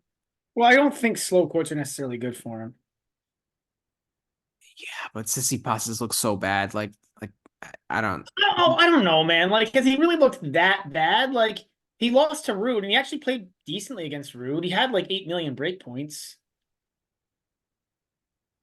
We'll go over that match. I'm still. I want to see if the price moved from when I got it, but I don't know. I just think Roman is like a guy that can pressure Tsitsipas, regardless of what court it's on. He can pressure that backhand. Um, I don't know. I mean, look, he's still. I guess you can say he's still struggling against Kovacic. Yeah, I get it. I get it. Like, it's still like it still hasn't been smooth for him. I get it. Yeah, But I think the only, I mean, I like de Minaur in this quarter. ooh, um, Well, I like it because I think his section is really weak. Like his is path Daniel to the that weak? I quarterfinal. think Taro Daniel's not that weak. The Escobar and Offner are both terrible. I agree with that. Like, um, Yeah, I mean, obviously Taro's tougher, but now, he lost early in Los Cabos, right? So he kind of had time to get he over needed to time to Acapulco. recuperate. He That's needed, fine. I'm not right. worried about that. I just don't think Demonor is particularly good on a court this slow. I knew you were gonna like Demonor based on how good he looked in Rotterdam, and so far this year he's looked amazing. Um, he probably should be the favorite to win this quarter. I agree with you there. But he probably will be. Um, yeah, I mean, he should be the favorite to win this quarter, but I don't know, like, It would be very interesting to see a Demon or a Sissipas quarterfinal because of like well, how that's the problem, right? Is because I do think that, like, we talked about this before. Like, I think Tsitsipas still gets him. I just think it's a really good match for Tsitsipas, even still. Like, I get Demon. I'm like, I think, like, Tsitsipas needs slower courts, man. Like, he needs more time on that backhand. yeah, And the it's serve like on any court. head to head versus form plus like a slow court. Like so like the head to head and the court favors Sissipas, but then the form favors Demon Horse. I think that would be a fascinating quarterfinal. Yeah, it'd be cool. It'd be interesting to see. Yeah. For me, it's not just the head to head, right? It's like the player match, like the style matchup. Like Tsitsipas matches up really well against against those guys that have that style. Like Demonors is miles better than these guys, but like look how well he dominated Van Ash. Look at how well he dominated But Demonor is actually hitting the ball bigger than he used to. Like he's made a conscious effort to go after his shots more. Moore. He's still not a big hitter. He's doing more than he used to, I agree, but I still wouldn't put him in like the big hitter category. Yeah. All right. Well, Caboli could be an interesting look here. it's a tough draw. Like I don't really like FAA on an outdoor hardcore. I like him in that Well, outdoor individual hardcore. match, but I think a rollover is a great look if you're looking to back Kaboli here. But we've seen this with Kaboli. Like he gets through qualifying, he beats guys that he should beat, but then when he gets like plays a better player, he just falls apart. Oh, I think Caboli can fall apart in any match. I don't think that's particularly because the guy's better than him. I just think he can fall apart at any time. Like like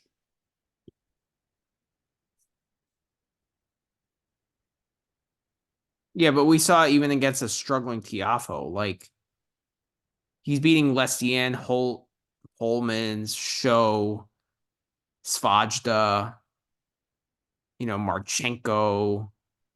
But then he comes up against a Demonor and loses 3-3 and 1. Like he comes up against that's just a terrible Tiafo, matchup for loses him, right? 1. Like that's just a terrible matchup for him. So that one I get. Like I don't know. He's beating guys he should be beating, but he's I don't also know. Should he be beating Gael Monfils? Should he be beating Pablo I think Kotov? it's Like, more Monfils should not be losing to him. should Kaboli be beating Taro Daniel? Like, he's getting some legit wins. I he's been good, Like, but I don't think he's at FAA's level. again, like FA is so much better indoors, man. I gotta look up the stats on this, but he's so much better indoors. I mean, we'll get into that in that individual match, but It's yeah, true. Because so you much make a better good point. indoors. All right. Then the next quarter, we got Casper Ruud against Christopher Eubanks. We got Pacheco Mendez against Dusan Lajovic. Evans against Shelton. Arnoldi against Fritz. This is either Fritz or Rude all the way. Yes. What about Shelton? Well, this is slow court. Too slow.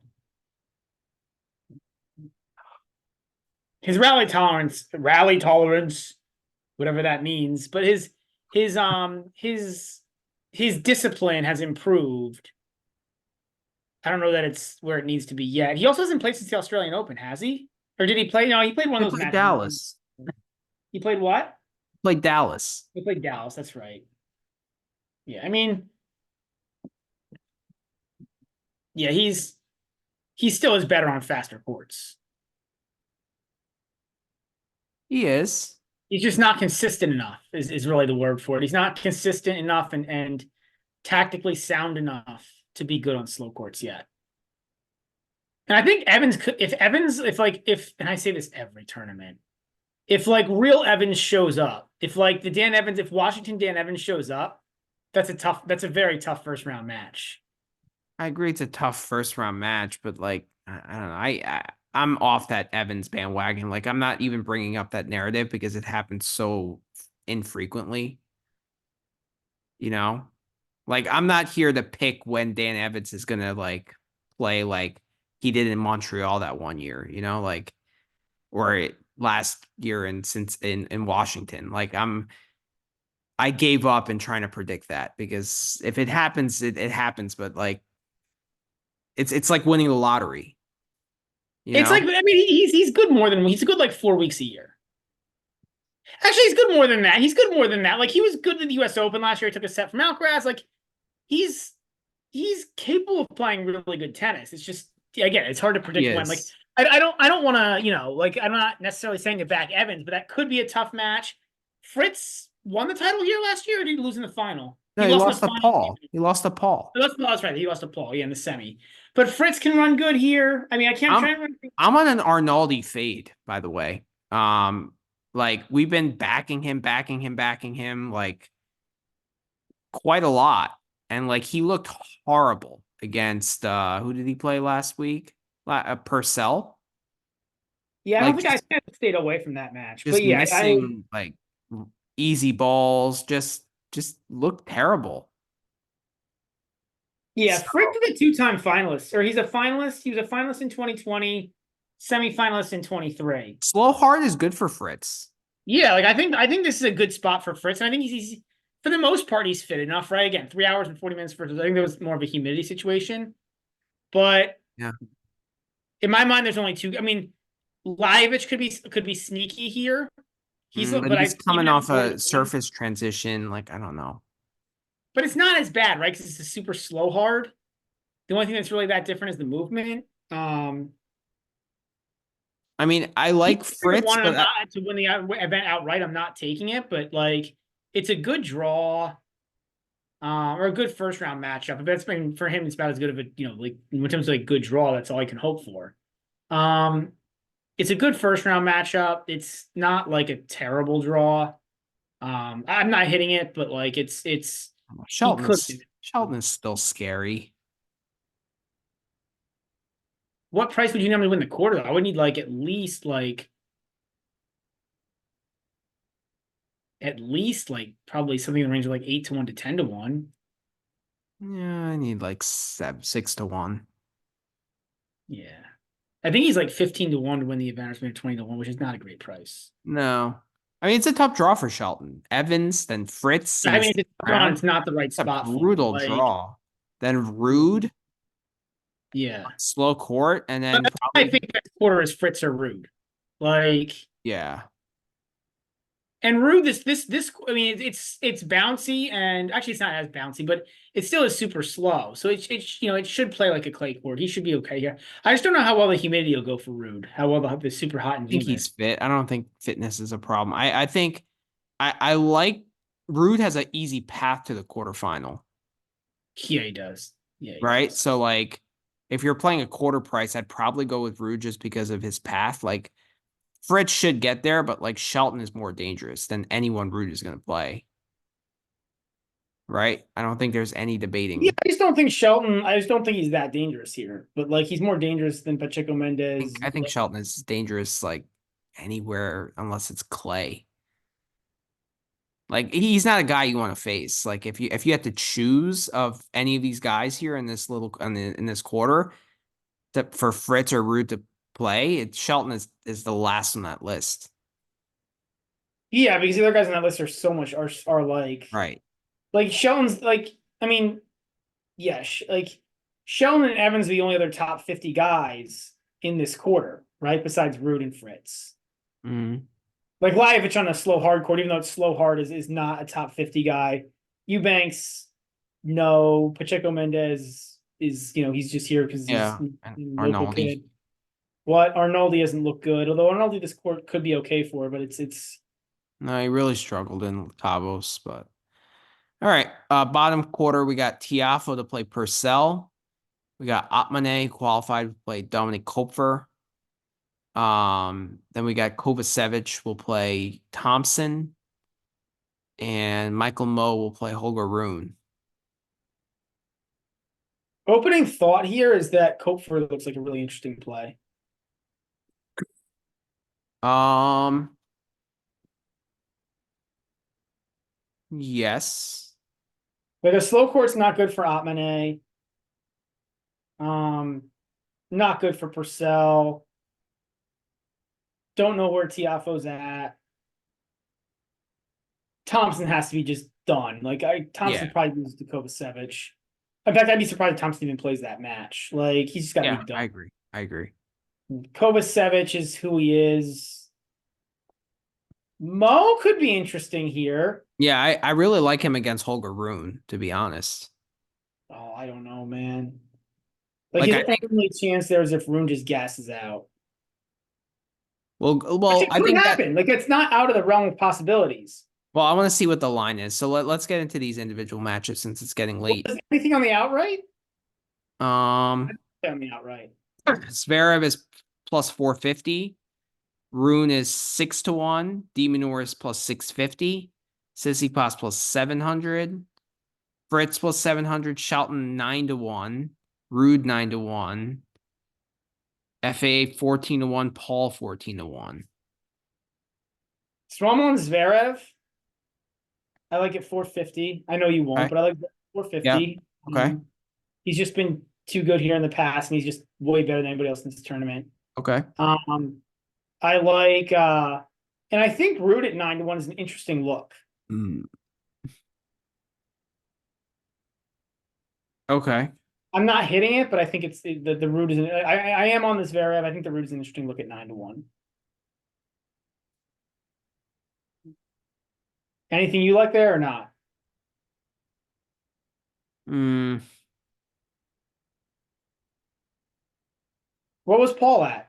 7-1? 14. That's where I'm looking. 14-1. Yeah, I mean, But he has to get the problem is it's a tough draw. You have to play Draper first round, then you have to play where I think he's gonna win, but still it's a talented player. And then you have to play Zverev in the quarters and then Demonor in the semis. or Tsitsipas in the semis. Yeah. So like I just think it's a tough draw for him. Yeah. And then like Demonor at 650, I mean, not bad, but like Tsitsipas, obviously, we said I like Demonor's chances, but I can't deny it's not a tough matchup for him. Like just based on the head to head, you can't deny that. And then you have to play Zverev or Paul. I mean, I don't like anything here. The play I really like in this tournament, even more than the Zverev, is the no unseeded finalist at -115. If you look at the non-seeds, Altmaier has no chance. Kecmanovic actually could do something here. He's kind of scary. Diego, no chance. Nuno Borges, no chance. Yoshi on a slow court, no chance. Draper, not fit enough. Taro Daniel, no chance. Just not good enough at tennis. Mhm. Escobar will often forget them. They're out of the tournament already. FA, not on an outdoor hard court. Kabalik, he's going to put together 4 good matches. Mhm. Safian's too slow for him. I know he got his power and could hit through the court, but it's too slow for him to play like long rallies. Great. Banks, no chance. He's not good at tennis, so all he can do is serve. Pacheco, and he's playing terribly lately. Keep Pacheco's going a through. local kid. Liovich, maybe. Liovich is kind of scary too, actually, but not really. Evans, I mean, yeah, he's like maybe if he plays, even if he plays well, can he beat Rude and Fritz? Probably not. Shelton, too slow for him. Arnoldi, too Struggling. Plus, he has to play Fritz in the too first much. round. Purcell, too slow. Nori is out of the tournament already, anyways. He got replaced by Yeah. somebody. Kopfer, he got replaced by Atmane. Kopfer, maybe Kopfer, but Kopfer's not that good. Kovacevic, he can beat. Kovacevic, forget that. He's not. I Yeah. mean, no. Thompson's too tired. And And Mo, like he might beat Rune, but is he going to make a final? No. yeah. So yeah, I really like that too. And like your seed, like I mean, honestly, for that bet, that like if you get like, yeah, I mean, like, and Yeah. you have good seeds in the fourth quarter. The seeds are poor, but the other 6 seeds are pretty tough here. Yeah, I'm not that concerned about that fourth quarter because like the non-seed would have to play Fritz or Rude most likely in the semis, right? Where they'd Yeah. be a massive dog. And who is the scary non-seed there? Like the only one in my opinion, the non-seeds that has any real chance would be Shelton. Kopfer. Shelton. No, in the bottom quarter. Oh, in the bottom. Would be Kopfer. Those other non-seeds aren't gonna win the semi. Right.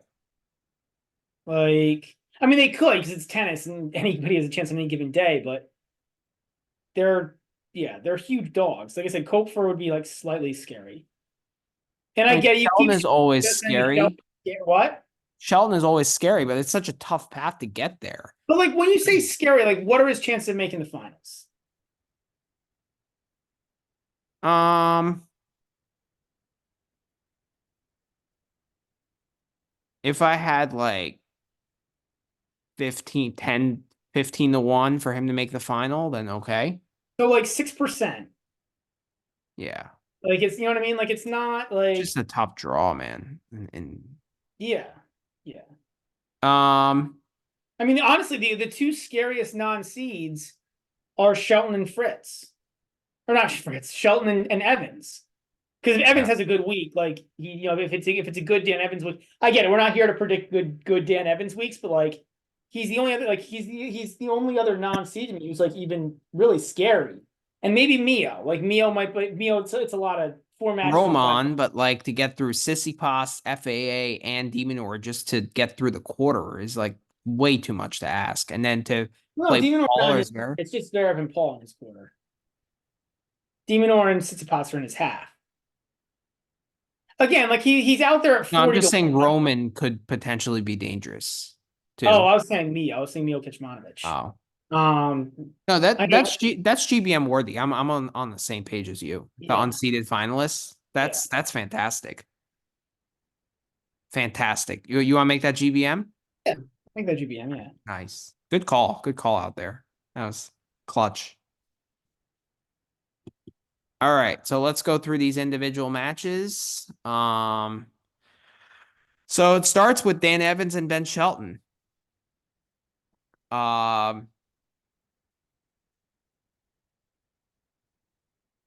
Evans is plus 225. You know what I'm going to play here? I'm going to play the over 22.5. I think this is an overmatch because I think the court speed favors Evans, but I think like the Shelton game is just like more powerful and better. It's hard for me to pick a side. Like I don't. I know you're gonna go with the Evans plus 225. I can't get there just with like. I mean, yeah, he hasn't been good. Well, that's why I can't get there with an over. I mean, Evans just lost to Kokonakis 4-2. Like, Well, I mean, that's why I can't get there with an over, though, right? Like, if Evans can just throw some terrible matches in there. I'm toying.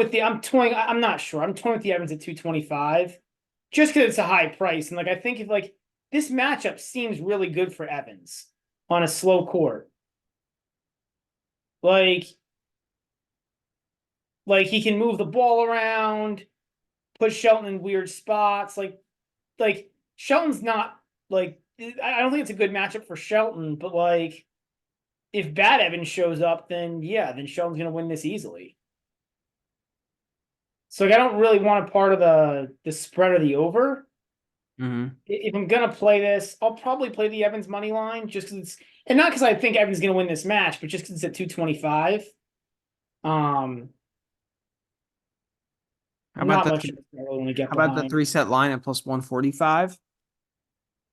Like, but like the problem is like, if I think good Evans is gonna like, if bad Evans shows up, like, I don't want to like, I don't know, I like, I want to just like throw out all the bad Evans lines, right? Like there's a good chance here that bad Evans shows up and you just lose. And no matter what Evans like pro Evans line hit, you just lose, right? Whereas like, Right. so I'd rather have something that's bigger plus money, just because like if bad Evans shows up, you're not winning a set, you're not winning anything, you just lose. Right. Like,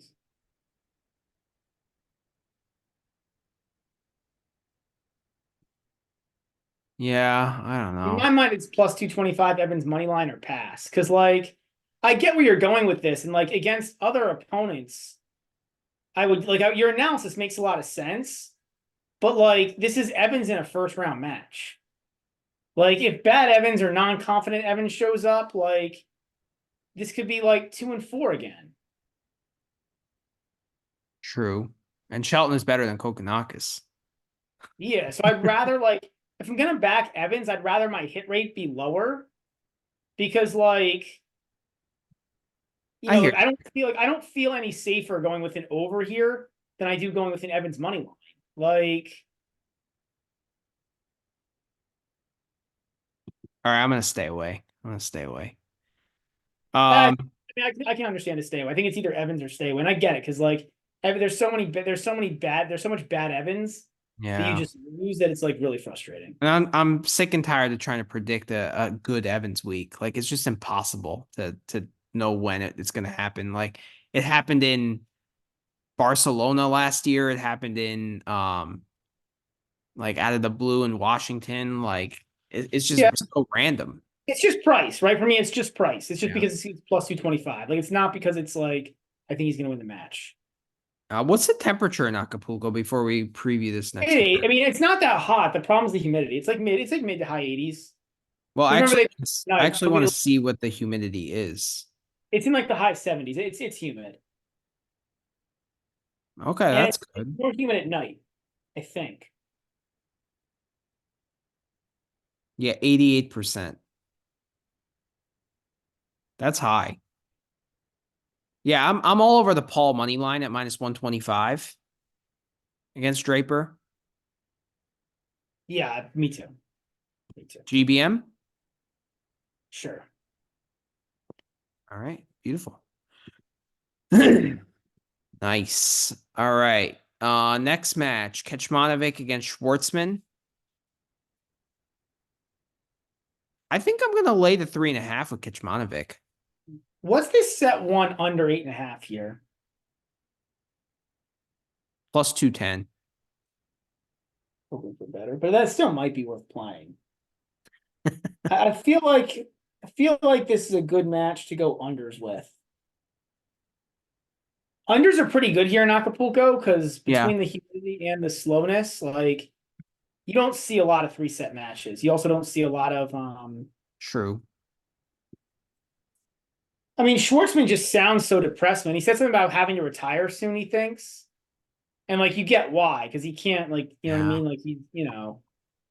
I think the under is actually a good look here. Was it 22 and a half? 21. 21. But are you really getting 6.376 or 6.574 or 7.564? Unlikely. That being said, Kecmanovic has lost his last 4 matches too. Shit, that's true. And not to good opponents. No, besides Alcaraz, but Klein, Kipson, and Brinky. Maybe that beer gut is getting a little bigger. Yeah, but then he had to go to Australian Open, so I don't know what to make of him. But you know what? That's the thing with Kecmanovic. You never know what to make of him. Period. And that's not a tournament thing. That's just an any match thing. We Yeah. talk about the hardest guy to bet Yeah, he's up there. because like some days he's good and some days he's bad, and it's impossible to figure out when, like which Mio's going to show Yeah. up. And I'm not convinced. It seems just completely random. Because like Delray Beach, he was great last year as a finalist. Now he shows up and loses to Patrick Kipson. Like, Yeah, I know. I mean, maybe who knows? Maybe the play there is just like I don't know. It's probably a pure stay away, to be honest. The more I think about it. I'd love to fade Schwartzman in some capacity, though. You know, like it's just like not the guy to do that against, right? Like literally anyone else in this draw besides like Escobedo, Offner, and maybe Pacheco Mendez, like you fade Schwartzman, right?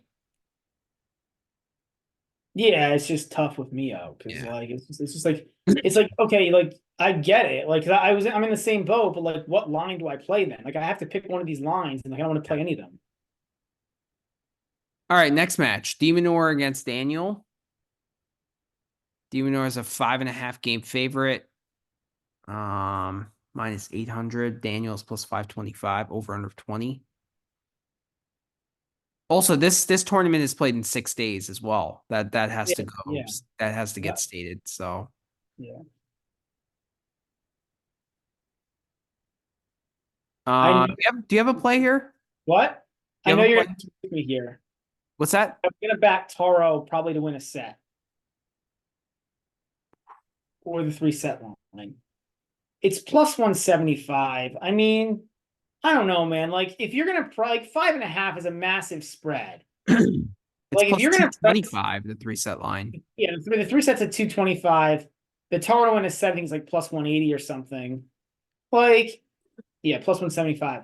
Like if you're gonna put a 5.5, like this is like usually like a Medvedev line or like an Alcaraz type line. And like, True. is Taro really? Taro's not that bad. This is like borderline disrespectful, man, to Taro. What have Tara's results been? I mean, He made a final of Auckland.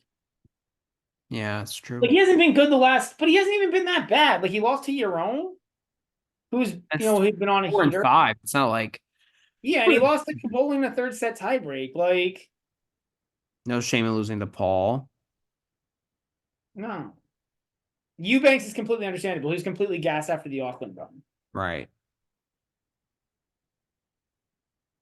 It's actually not that bad. Like, I don't know that I want to play the over 20 games because like there's just so many breaks in this matchup coming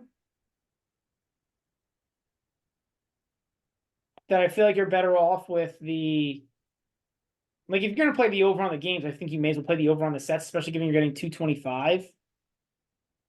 Like It is borderline disrespectful though.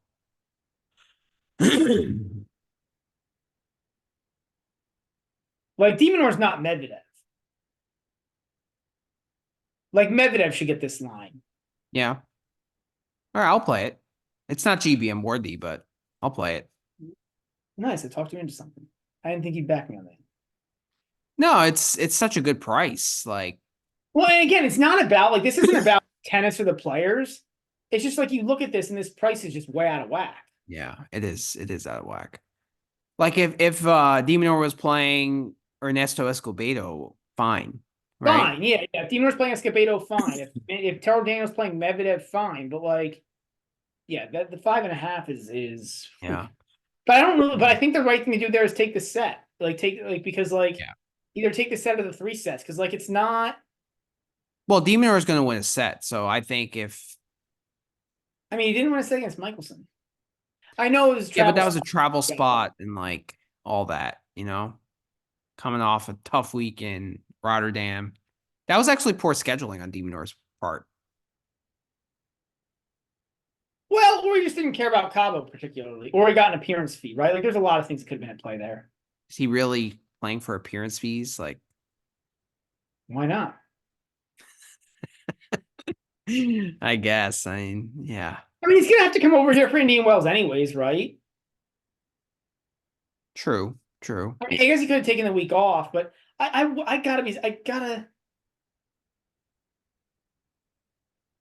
I I can't remember if he was originally signed up or not. Because like Cabos had a bunch of guys pull out, I think, and they had to use like a special they had to use like their emergency. There's like a new rule that they like the emergency substitution. I can't remember Uh-huh. who that ended up being, but what? Yeah. No, I'm just I'm listening. Yeah, so I mean I don't know what was at play there, but like I agree with you from if you're really trying like he had no chance of winning there in Cabo. Like he showed up for some reason. I don't know why, but like he Yes, showed up. I bet his futures. Yeah, that was dumb. All right, going on to the next match, Escobedo against Offner. This is one of my favorite plays, actually, of the like of the round, is playing the Escobedo money line at plus 240. I'm on a hard Offner fade after what I saw in the Golden Swing. He's coming off a surface transition. Escobedo is going to get all the crowd. I actually think Offner has a. Gonna get that. Like Escobedo isn't actually Mexican, right? He's American. Oh, he is. Yeah, good point. That's true. I don't know why he switched to Mexican. Probably so he could play on the Mexican Davis Cup team. So I think he has like a Mexican parent or something, but he's not Okay. like a true Mexican. I don't know. I don't know if he'll get those. And I don't know how much crowd, like, this isn't like a rowdy South American crowd either, is it? It's yeah, I mean, you might be right. It's more like vacationers, Yeah. right? That's how Cabos was. Los Cabos was. Like, Yeah, for me, this is just like a hard Offner fade.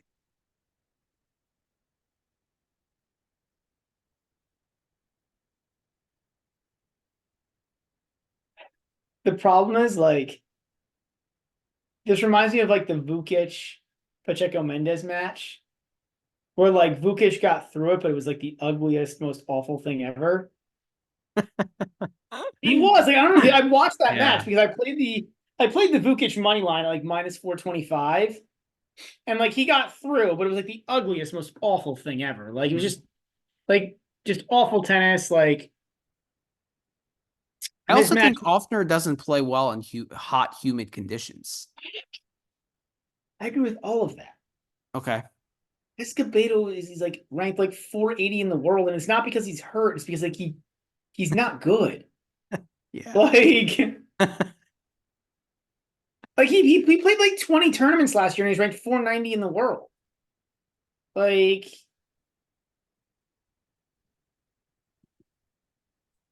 Okay. like it's just like at some point they're still playing tennis.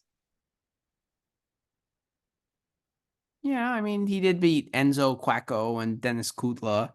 He also lost to Andrew Finty, Shinji Hazawa, James Trotter, like Hey, James Trotter played in Challenger last week too. Oh, Nakashima. So I hear you. I just like I'm not going nuts on this, but like for me, it's worth one unit to sprinkle on Escobedo. I don't think Offner wants to be here.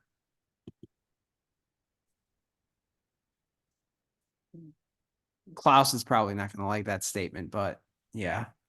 it's just like at some point I'm staying away because Okay. like I completely hear everything you're saying. Like I have no interest in Offner either, but like at some point it's tennis, right? Like at some point they're playing tennis, and like Yeah. Offner's just so much better. Like True. All right, next but match. like if this was like so like you were talking about 5.5 game spreads before, like you could put like uh Taro like if Taro Daniel was playing Escobedo, I would expect like a 5 game spread, 5.5 game spread. You know what I mean? Like Yeah. he's just not on the same level. Like, Okay. but I hear you. Like, I'm not like I don't know, man. Like, Offner's been so bad. I guess you could pure Offner fade it. Yeah, I think it's also the conditions. Like it's just it's like I saw like he was gassed after like 2 points against Korea. Yeah, Like I get it. I get it. I yeah. completely get it. But All right, Arnaldi against Fritz.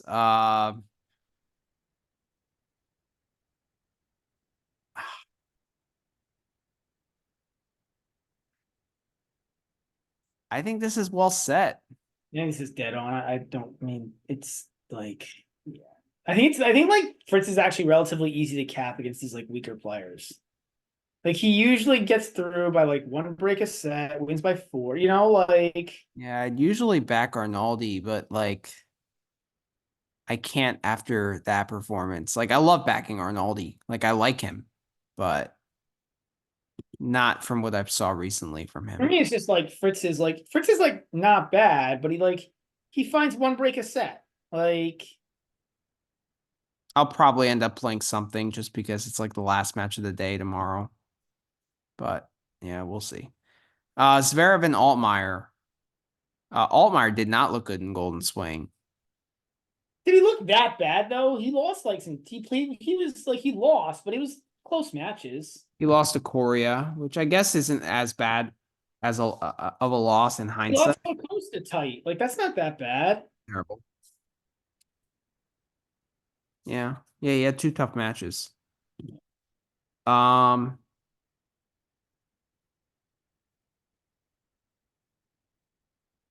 ugh. See, honestly, if I'm playing something here, I'd probably play like Altmaier to win a set at like higher plus money. I mean, he Omar won a set last time they played. That's not a terrible look. Yeah, I don't want to like lay the 5 games because like I could see it's just like if Zverev makes it complicated, he usually makes it really complicated. No, Zverev makes it complicated more often than like Yeah, I, and 5 is a lot, but like you're getting it juiced.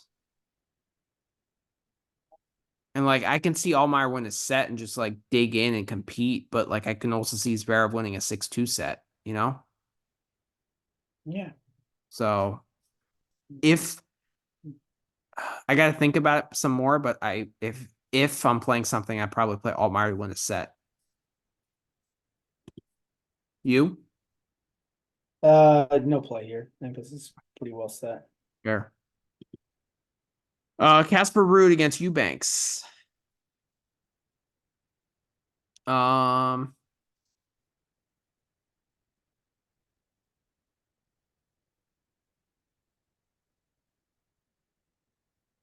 I got nothing. I think it's spot on.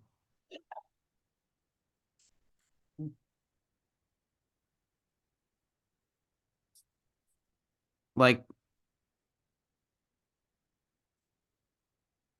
even the like I would like the Ruud over 12.5, but that's minus 165. Like that's terrible.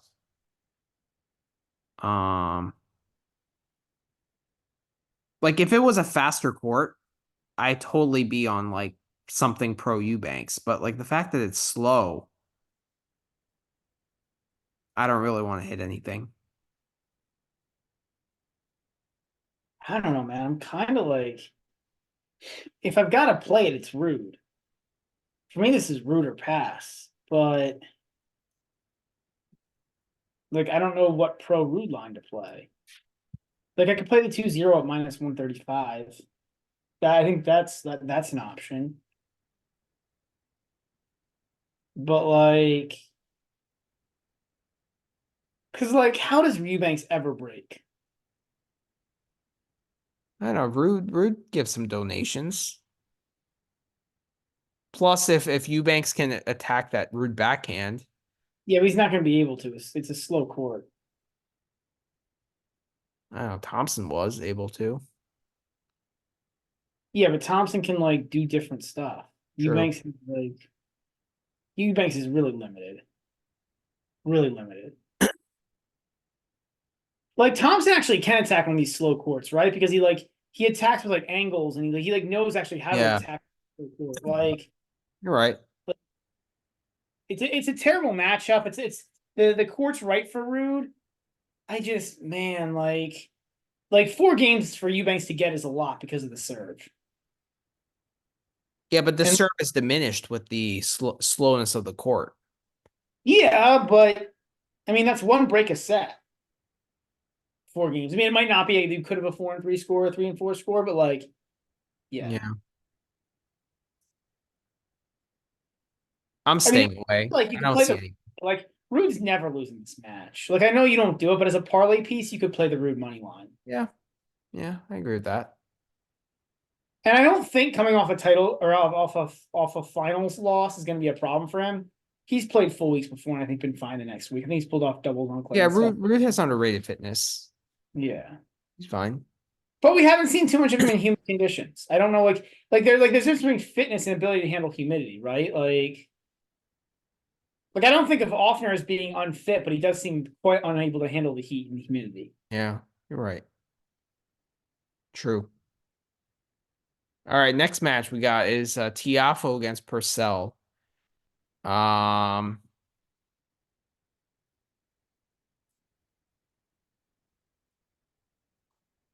oh man. It's another stay away for me. I don't like Purcell on a slow court, but at the same time I can't back Tiafo.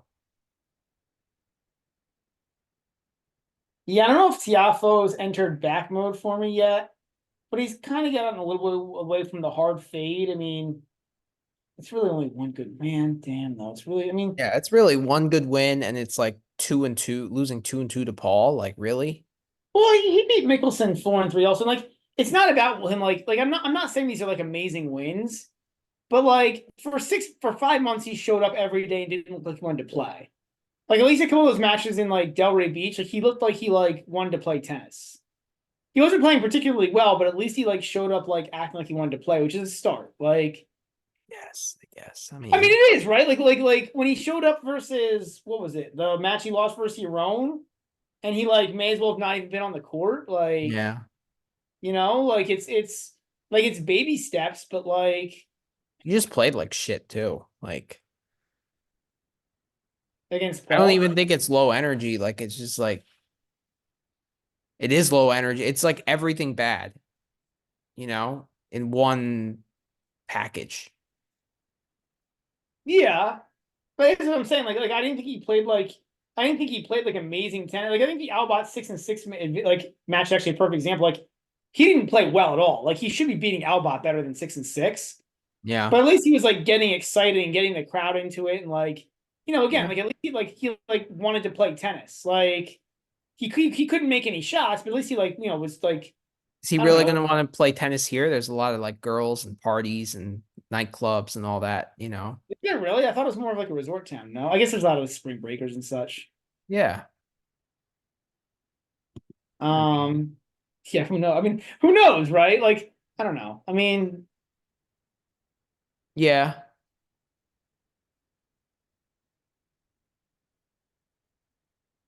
but I get you. Like Max Purcell, this is not the place to back Max Purcell either. It's part of me says to just hit the Purcell money line and like, because like if it's bad Tiafo, like I don't know, man. Like, Yeah, but it's also I don't know, Purcell on a slow court.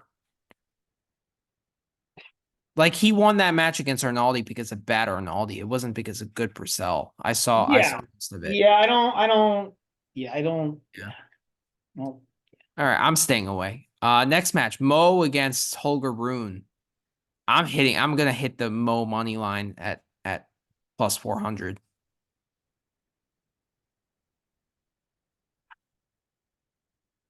I think Rune is also going through some like weird coaching issues. Like he's had like 4 coaches in the last like 3 months, it now seems. he's back with Mortaglu again.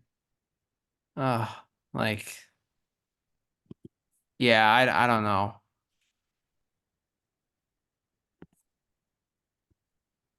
I But I'm think I gonna prefer to hit Mo for a set than for the match. But I get it because like maybe not. I mean, like if he gets to the third set, then like maybe Room does cramp up. exactly, the heat is a problem. And like I don't have question marks about Mo's fitness. No, the question mark about Mo is that he's not Is like the tennis. Yeah. yeah, like you're The just tennis getting a piece. worse tennis player. What? The tennis piece of it is a question mark, but like Yeah, like and on a slow court, like Rune's gonna have time to drill the ball.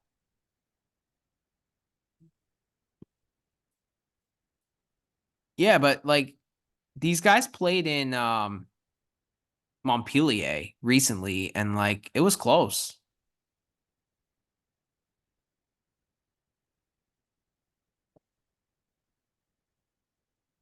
Did Mo win a set? No, but it was 7-6 and he had set points. I mean, I'm never laying a four with Rune. The question is, do I want to get behind Mo or not? I gotta see what like other lines come out because like Mm-hmm. ironically, this could this could be a second set money line spot too, man. Okay. Like a Mo set 2 money line. Yeah, like and you just hope Rune cramps up. I mean, you would think that he would cramp up in the third if it gets there. Like cramp up in the second. He did against Demonor, didn't he, last year? That's true. That's true. He was either the second or the beginning of the third he cramped up. It was right near the end of the second, we either one way or the other. I'm hoping this match is played like a little earlier when it's hotter. Yeah, I mean, they don't start until 6 p.m., so it's not going to be too much Yeah, earlier. true. All right. I mean, but we have time to think about it. I'm just hitting the Mo money line, 4-1. Pacheco Mendez against Dusan Lajovic. I am taking the 5 games here. That's a lot of games versus a guy without that big of a game coming off a surface transition. Like I agree Lajovic is better, but like I don't think he's 5 games better. So I watched the Vukic match. It was just awful. Like, man, now Pacheco Mendes looks a lot like he's made a lot of strides since the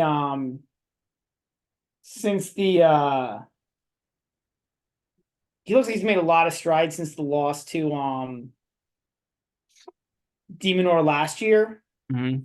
But I don't know, man. He's like he's clearly not ATP level. I mean, yeah, Vukic is not good. I'm not backing him on the money line. I'm backing him to win a set. Or well, not even win a set. Like just 4-3 gets me a push. Like I don't know. I don't trust Lajovic to win easily on a hard court. Yeah, mean, I get it. I just Pacheco Mendes is not good. Yeah, I get it. All right, Roman Safulin against Tsitsipas. I'm going. I mean, I just can't back Tsitsipas from what I've seen. I'm gonna play the plus 200. I just think that this is actually a like just considering matchup. I'm not saying that Safulin is a better player than Tsitsipas. I'm just saying that like from a matchup perspective on paper, from what these guys do well and don't do well, Safulin is a guy that can trouble Tsitsipas. Because he hits the ball big. He likes to take it early. Maybe a slow court is actually better while he's struggling a little bit because he has a little more time on the ball. I Uh, mean, the feeling looked awful against Evans. he didn't look good. I'm not saying he looked good, but I'm just saying like on paper, from a matchup perspective, I think he has the tools to trouble Tsitsipas. And like, It's yeah, close. maybe the form isn't that good, but like he can come out and play well in a single match. Yeah, I mean this is close to my minimum buy point. Like it's not I think the over is a good look. I think any like pro Safulin line is decent here. I mean, it's really yeah, I mean we just haven't seen a whole lot of stuff feeling on slow courts, to be honest, to really be able like at least I haven't, you know what I mean? Because Yeah. like last year this time he was playing mostly challengers and stuff, right? So like Right. it's hard to really like. It's hard to really know where his kind of slow court game is at. Again, okay, so last year he played here in the qualies and lost in the first round of qualies to Kotov. Um, In hindsight, that's not such a bad loss. well, but last year Kotov wasn't playing at the like that point. He wasn't playing as well as he is now either. It's like, but I hear what you're saying. Mm. I don't know, man. Like it's All right. And then are you backing Kopfer at minus 150 against Atmane? yeah. Yeah, I think that's a pretty well, I think so. I always need to look and think about it with Kopfer because like I just never know like you Yeah, know his I know. status is. Like I feel like he's always got issues, Kopfer. The Borges line looks decent against Yoshi at minus 140.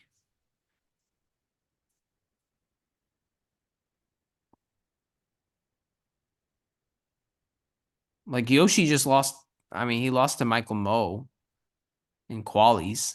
Got in as a lucky loser. I think the line's pretty well set. Like I don't know. I'm kind of on the Yoshi fade at the moment. Kovacevic is plus yeah, but 200 we're not against. on a Borges fade also. Not really. No. Really? Borges I has don't been pretty think good this year. I don't think his Australian. I mean, I think his Australian Open run is about as fake as it gets. Like, Hmm. I'm not. I'm not totally there. like I'm not giving him any credit for beating Fokina. Fokina beat himself. He Um, hope for 6-2, forced a 6-4 against Fritz. I mean, yeah, he played like the first set was moderately was the first set he could have beat. He actually could have won from versus Fritz. Yeah. That was Fritz's first like set in like a month.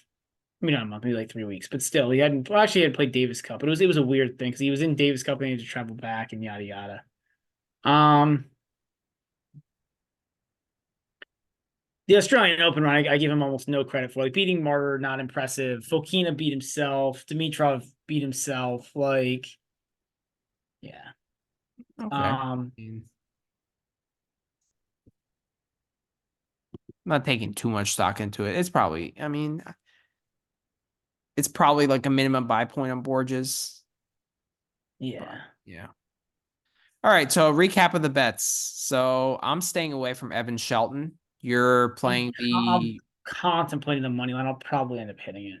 okay. Sounds good. Paul is a GBM play against Draper, Yep. minus 125. Yep. I'm staying away from Kecmanovic Schwartzman. I really want to play something pro Kecmanovic, but it's just like nothing is quite good enough. Yeah, Uh, I gotta think about that. The other thing I might look at there is set unders. Like okay. under 8.5s might be a play there. Or even under 9.5. These guys breaking off. You could have a 6-3 with two breaks. Or one like six you could if you play the under 9.5, you don't necessarily need like the guy that wins the set to be the guy who serves first. You could get like a 6-3 with two breaks. True. True. Um Yeah, decent. That's a decent look. Demon or Daniel were on the eight and a three half games set. in the first set with Demon or and Daniel also. Like if you're gonna play something pro Demon, you could play that. Aren't we playing something Like pro that's Daniel? no, I am, but like I'm saying, I'm gonna play either Daniel win a set or the three set line. But I'm saying you could also play the under on the sets, but it's not very good. It's like plus 180 to get under 8.5.